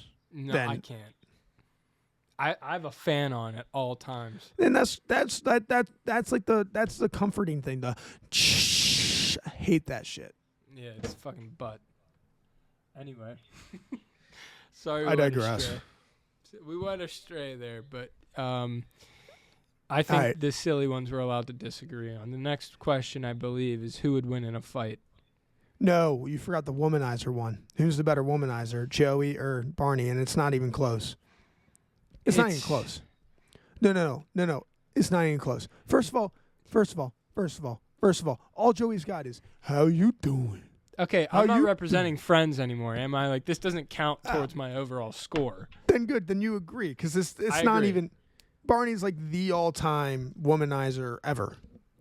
Yeah, he's extremely disrespectful. No, and it's like bad. Like they couldn't make the show today, and like some of the things, like No, it's bad. like some of the things were like, yo, this was like actually like I know it's a joke or whatever, but like this would actually be problematic. Like he's when he dressed up as the hairdresser, he's like, my straight twin brother. Like that's an issue. Anyway, Yeah. It's great stuff. I give it Can to we- Barney. can we go through like some of the like genius like, bruh, some of the pickup lines like scuba diver, the Lorenzo von Matterhorn. Like, have you ever Lorenzo von thought about, Matterhorn is so hard. dude? That shit was hard. And then like there were simple ones too. And then like they'd be like, create a mystery about yourself, and I was like, that's just hilarious. Like, Mrs. Stinsfire. dude, that one was like, I'm trying to think of some of the like, bro. Even I the think I cheap. told you, but one of my roommates freshman year said that he almost pulled off the Mrs. Stinsfire. Cat. In Had a to be way, lying. not like to a T, but like in order to get past the security guards at the dorm that he was trying to get into, he was gonna put on a wig, and like Wow. he kind of looked like the girl, but it was all a thing. That's great. Anyway, I'm sorry. It's Barney. 200 plus women. Way more game than Joey, respectfully, because Joey's like a better looking dude. Like Barney's not. I mean, he's alright, but he ain't like, you know, Joey's like a good looking guy. Yeah, you got that Italian suave. Yeah, it's not even close. Who would win the fight? There's no contest here. Yeah. It's friends. You serious? Are you kidding me? Are you serious? Dude, Marshall, that's the end of the debate. Marshall kicks everyone's ass. He's 6'4", 210. Marshall's the only... You have that written down. Tell me you have that written down. Yes. You have his height and weight written down. Yes, he's 6'4", You're 210. insane. You're insane. And your only competition for that is Joey, right? So, like, the other two No. can fight. No. Nah, don't do this. Don't do this. My answer to this question, I literally have written down, Don't do friends, this. period. I can describe in 2 words. Joey and Phoebe. Okay. 3 words. So, like, here's the thing. Joey's getting his dick kicked off, and he's 5'9", $177. Little bro. Doesn't Russell no, Westbrook style. Dude's little. I'm sorry, he's getting his ass kicked. Plus, we've never seen Joey in a fight. There's evidence of Marshall fucking murdering shit in fights when they fight the You're one wrong. dude, the big dude. Don't mess with your Uncle Marshall. It's game over. It's chicken wraps. wrong. Ted's a pussy. I'll give you that. Barney Ted's a can bitch. hang. Barney will cannot hang. hang. Bro, and Robin and Phoebe, like, that's a fair fight. But Disagree. we Monica and Robin, fair fight. bro. Rachel's nah, getting beat stop, up quick. Stop. Ross is getting beat up quick. Stop. Dude, Phoebe, Robin, fair fight. She's Canadian, cuz. I disagree. No, Canadians nobody- are like the nicest people Hey, on the planet. Also, in Friends, no one ever scraps. We literally have episodes of people scrapping. No one ever fights each other physically in Friends. Did you like that I pulled out like their weight classes? I was like, I Yeah, know it's he's pretty gonna go fire. with Joey, and I'm gonna be like, dude's not even 5'10". Oh. Yeah, okay, whatever. Next question, better opening. All right, so if we're not doing like the Friends opening's iconic, like the actual Iconic. visuals.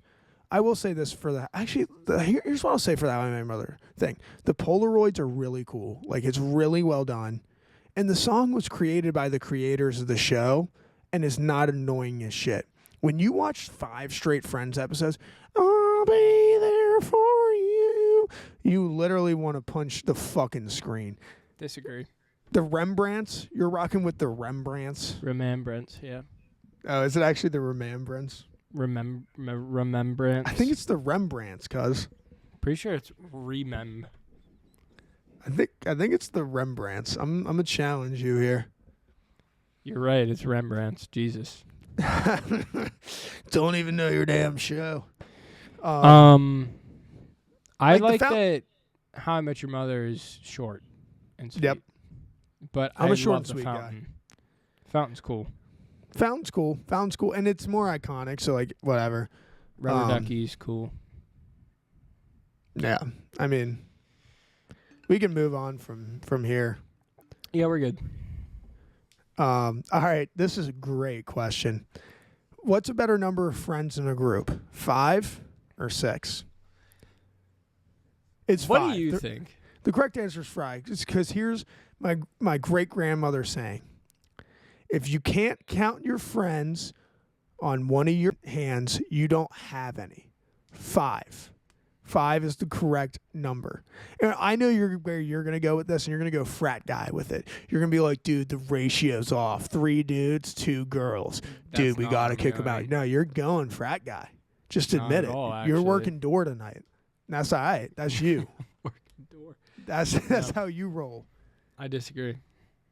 Okay, so what's the better number, 5 or 6 friends? I do think that you can be closer with fewer people, but Yep, I cool. like the dynamic of an even amount of people better. I don't. It's 2-2-2. I think Two- there should be two- 3 girls and 2 guys. No, The guys I are think really 3 close. and 3 is. I think 3 and 3 is better. Nah, 3 and 3 definitely is better because, like, now I was saying it's like, man, with too many guys, that doesn't really work. With too many girls, yeah, it's 6. Whatever. But I liked my grandmother saying, so I'm sticking with 5. I appreciate it. But then again, if you did it from the individual and you had you had 6 friends in a friend group. This is what I realized as I was saying it. If you had 6 friends in a friend group and you're one of them, then you do have 5 friends. So you're good. Right. You passed the test. Quotable. Which show's more quotable? We are international businessmen on international business trip. I have quotes down. Like I have some fun ones. I have 5.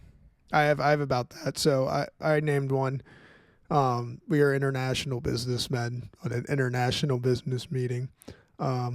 Whenever I'm sad, I stop being sad and be awesome instead. True story. A lie is just a great story someone ruined with the truth. You have to let me dance my own battles. Life advice. This one's actually kind of good. If you have chemistry, all you need is one other thing, timing. But timing's a bitch. Really sit in that for a second. It's not about proof. It's about faith. Faith is what gives life shape and meaning. Good one. Great one right here. Grandmother. We talked about grandmothers, great-grandmothers. Nothing good happens after 2 a.m. When 2 a.m. rolls around, just go home. That's actually good advice. That's a good one. That's a good rule of thumb. That's a really good one. This was always my favorite, like Marshall, like being in a relationship one. Being in a couple is hard. And committing, making sacrifices is hard. But if it's the right person, it's easy. I digress. Mine are, how you doing? Nice. Way more 90s than any of yours. I feel all of mine are way more 90s. Like, they're different times, but we were on a break. Bruh.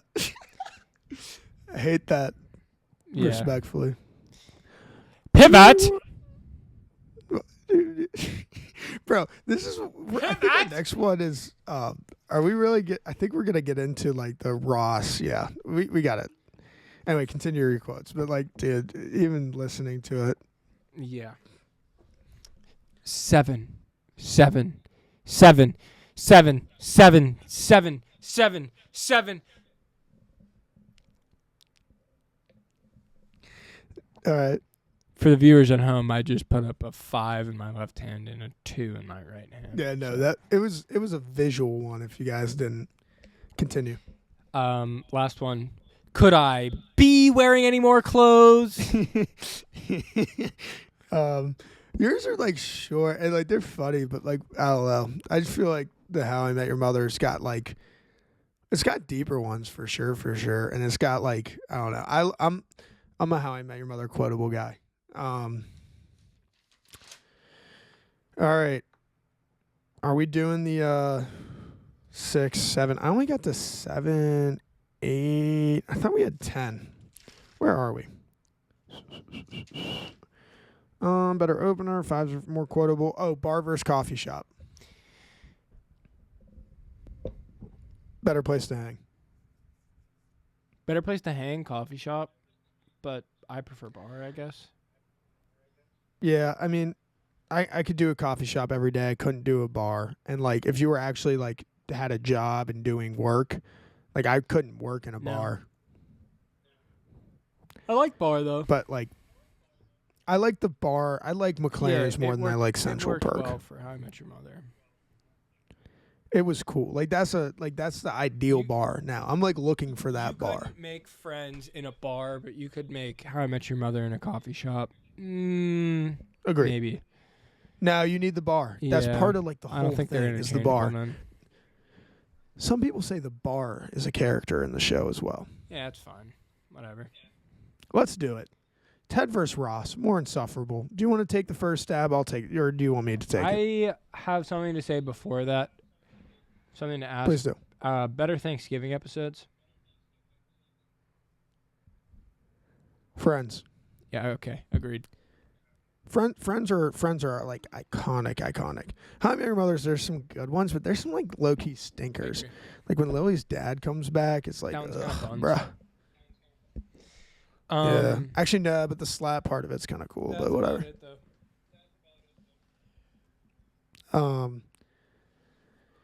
Ross is way worse than Ted. I disagree wholeheartedly. Like, wholeheartedly, first of all, Ross cheated on Jennifer Aniston. He didn't cheat on her. They were on a break. All right, so, like, I'm in that camp, too, but I'm just going to say this. What he did was definitely seedy. Definitely wasn't the coolest thing in the world. No, I'm not defending him. Technically not a cheater, but, like, for my sake of argument, bruh, you won the lottery. Like, literally the lottery. Well, let's go through it. Like, Ross can be actively annoying. Like, literally actively annoying. Pivot. Like, it's funny because it's so damn annoying. Like, if you take the other characters out of there, so damn annoying. Dude's, like, kind of a geek. Dude's kind of a Nothing nerd. wrong with being a nerd. Not saying that, but for him, it's not a good fit, at least for me. Plus, you know what? I'm just going to say it. I'm anti-paleontologist. No, I'm kidding. I hate Don't Indiana bang with Jones. No, I hate architects. Oh, Ted Mosby's job kicks Ross's job's ass. I just want to mention that. Okay. Ted Mosby's job's So hard. much cooler. Also, the jobs in How I Met Your Mother are way better. Respectfully. Lawyer. Phoebe's a masseuse, cook, paleontologist, actor, and Chandler. And businesswoman. In fashion. We got kindergarten teacher, news reporter, Barney's job. Like, please. Architect and lawyer. Like, that kicks ass. Sorry. I will Venmo you $1 right now if you can tell me what please is an acronym for. I know what it means. Oh my god, dude. No, I can't. Provide legal exculpation and sign everything. The inside everything's great. Yeah, I get that Ross can be annoying, but I think that Ted Mosby is annoying as a character because whenever I watched it the first time, I didn't feel this way, but like now when I watch it, it's just like if you're just such a loser. He's okay, but like Ross like gets away with like he didn't have to carry like there's certain aspects of Ted Mosby that are awesome. You can't tell me one aspect of other than he gets to date Rachel Green of Ross that's awesome. Like the whole Ted Mosby architect pursuing his passion, getting the button pulled away, getting a skyscraper in New York City, like that's dope. And you can't tell me that it isn't. Give me one like Ross feature that you're like, damn, that is just awesome. Well, that's not what I'm arguing. I'm arguing that Ted Mosby as a character is more flawed fundamentally than Ross Geller ever could be. What do you mean flawed fundamentally? The show is called How I Met Your Mother, so the whole time he's trying to find the kid's mother. But it's like, are you even trying? Are you making any changes from relationship to relationship? How much of a learning curve is there? What are you doing? What are you changing? And it's just like, it's not that it's sad. It's just like, it gets to a point where I just get frustrated with them. And it's just like, dude, I don't understand. And now I don't want this for you anymore. I'm rooting against you. So here's the thing. And here's where it kind of changed. So the finale really fucks things up. But if you look at it, Ted does do like a dematurization. But I think, like, if you played that correctly, that could have been, like, leading him to become mature. Like, he gets more childish and dumb and, like, I'm going to date this crazy girl before I, met your mother. Which, if they did the finale right, could have worked. Yeah. But when he really just goes back to Robin, it, like, literally takes apart all of that. And, it does affect Ted as a character. But Ted at least has some, like, awesome moments. I'm sorry. Ted has some deep quotes. The red cowboy boot stuff is funny. Sorry. In early seasons, Ted is, like, really actually likable. Like, first season Ted, you're like, damn.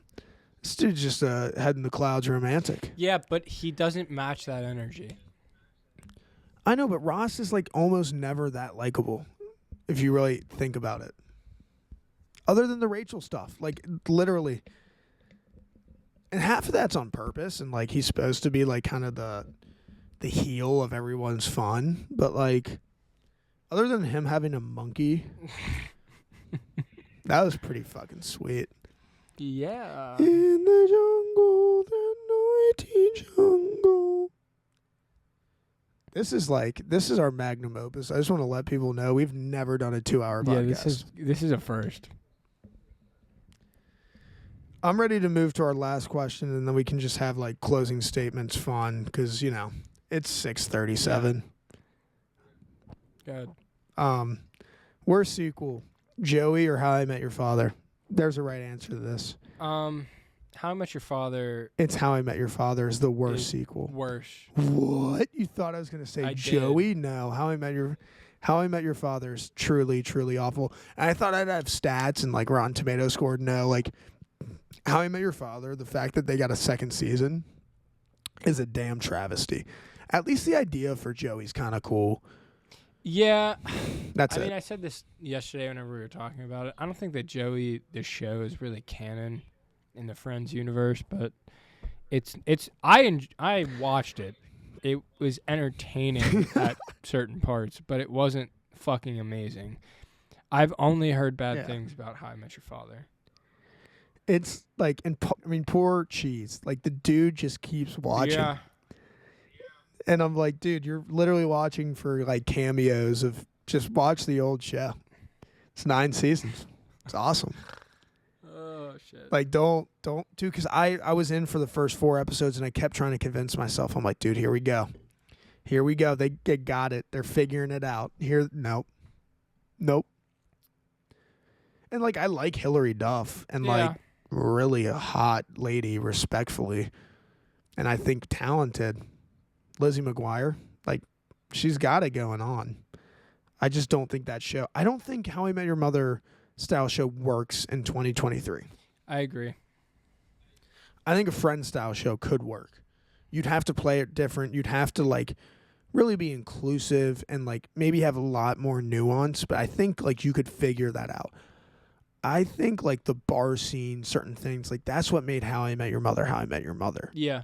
It was just like this adolescent fun, some depth. I don't know. I don't think you can really replicate that today.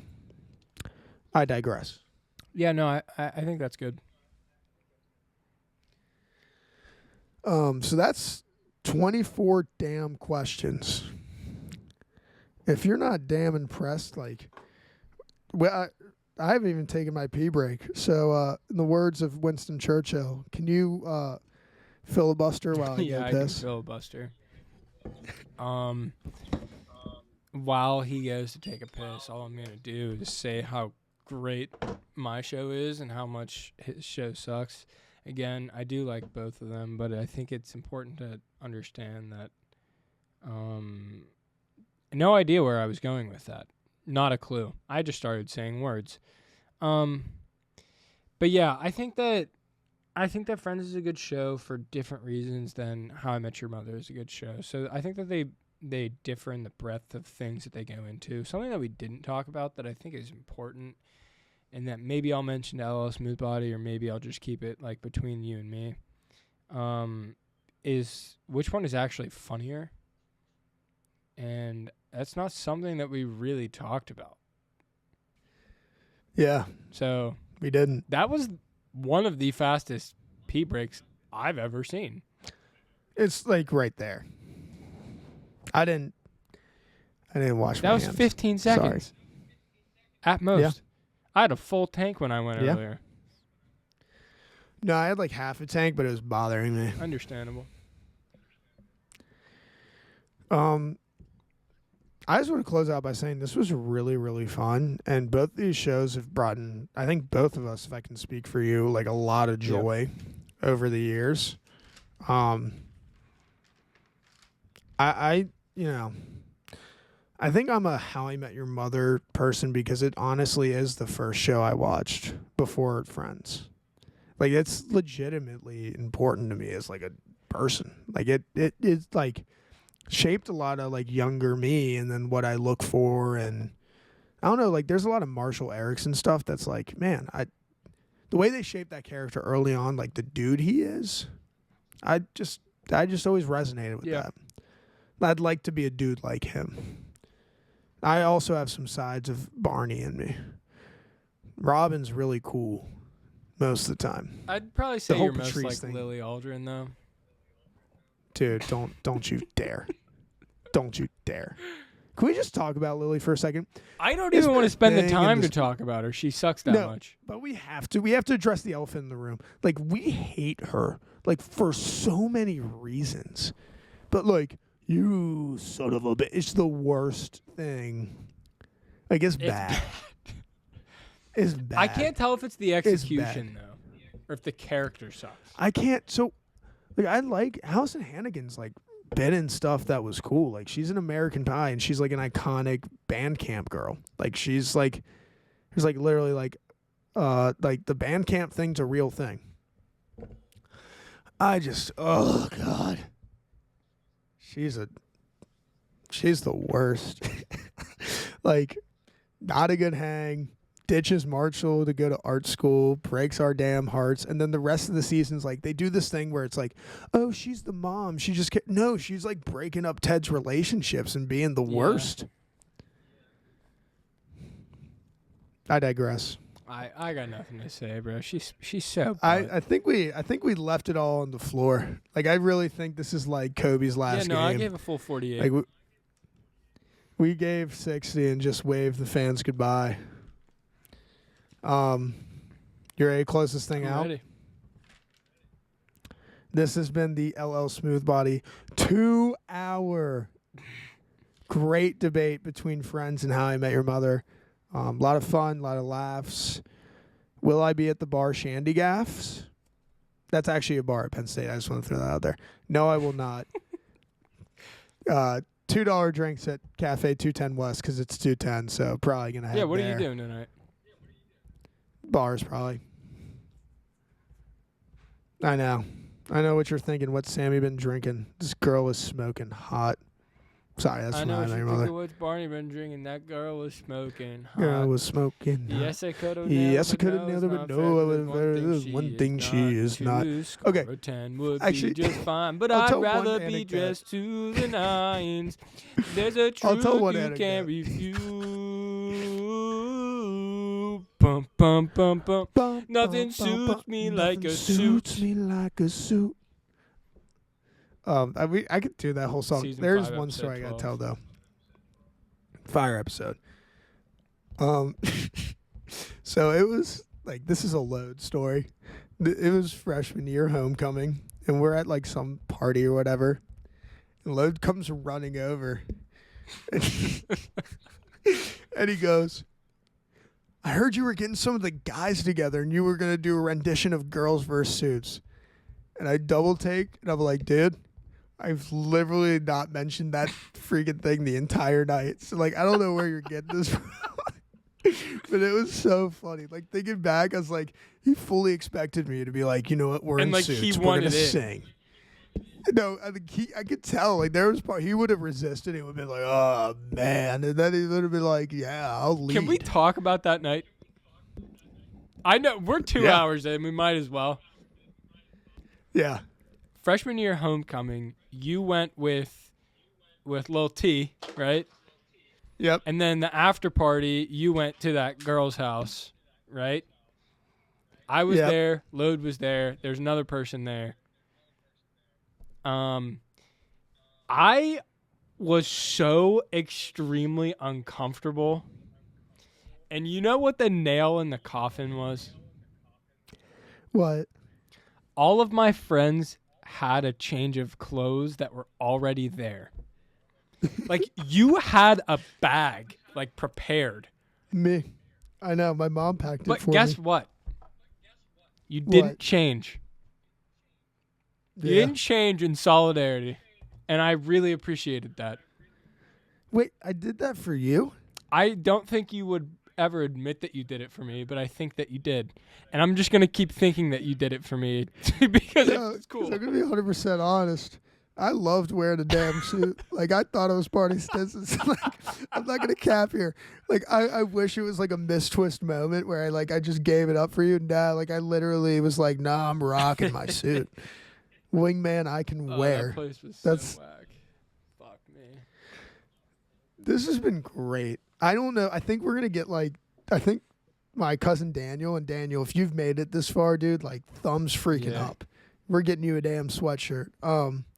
He maybe I think Cheese will listen to all of it. I don't load May. But this was awesome. I really enjoyed this was myself. Great. All right. I only have words. Like my mouth is starting to like cramp up. I'm like LeBron in the 2014 finals. Like the Spurs got the heat going and like it's bad. So in the words of LL Cool J, I really copied my name off LL Smoothbody. This has been the LL Smoothbody podcast. Catch you bitches.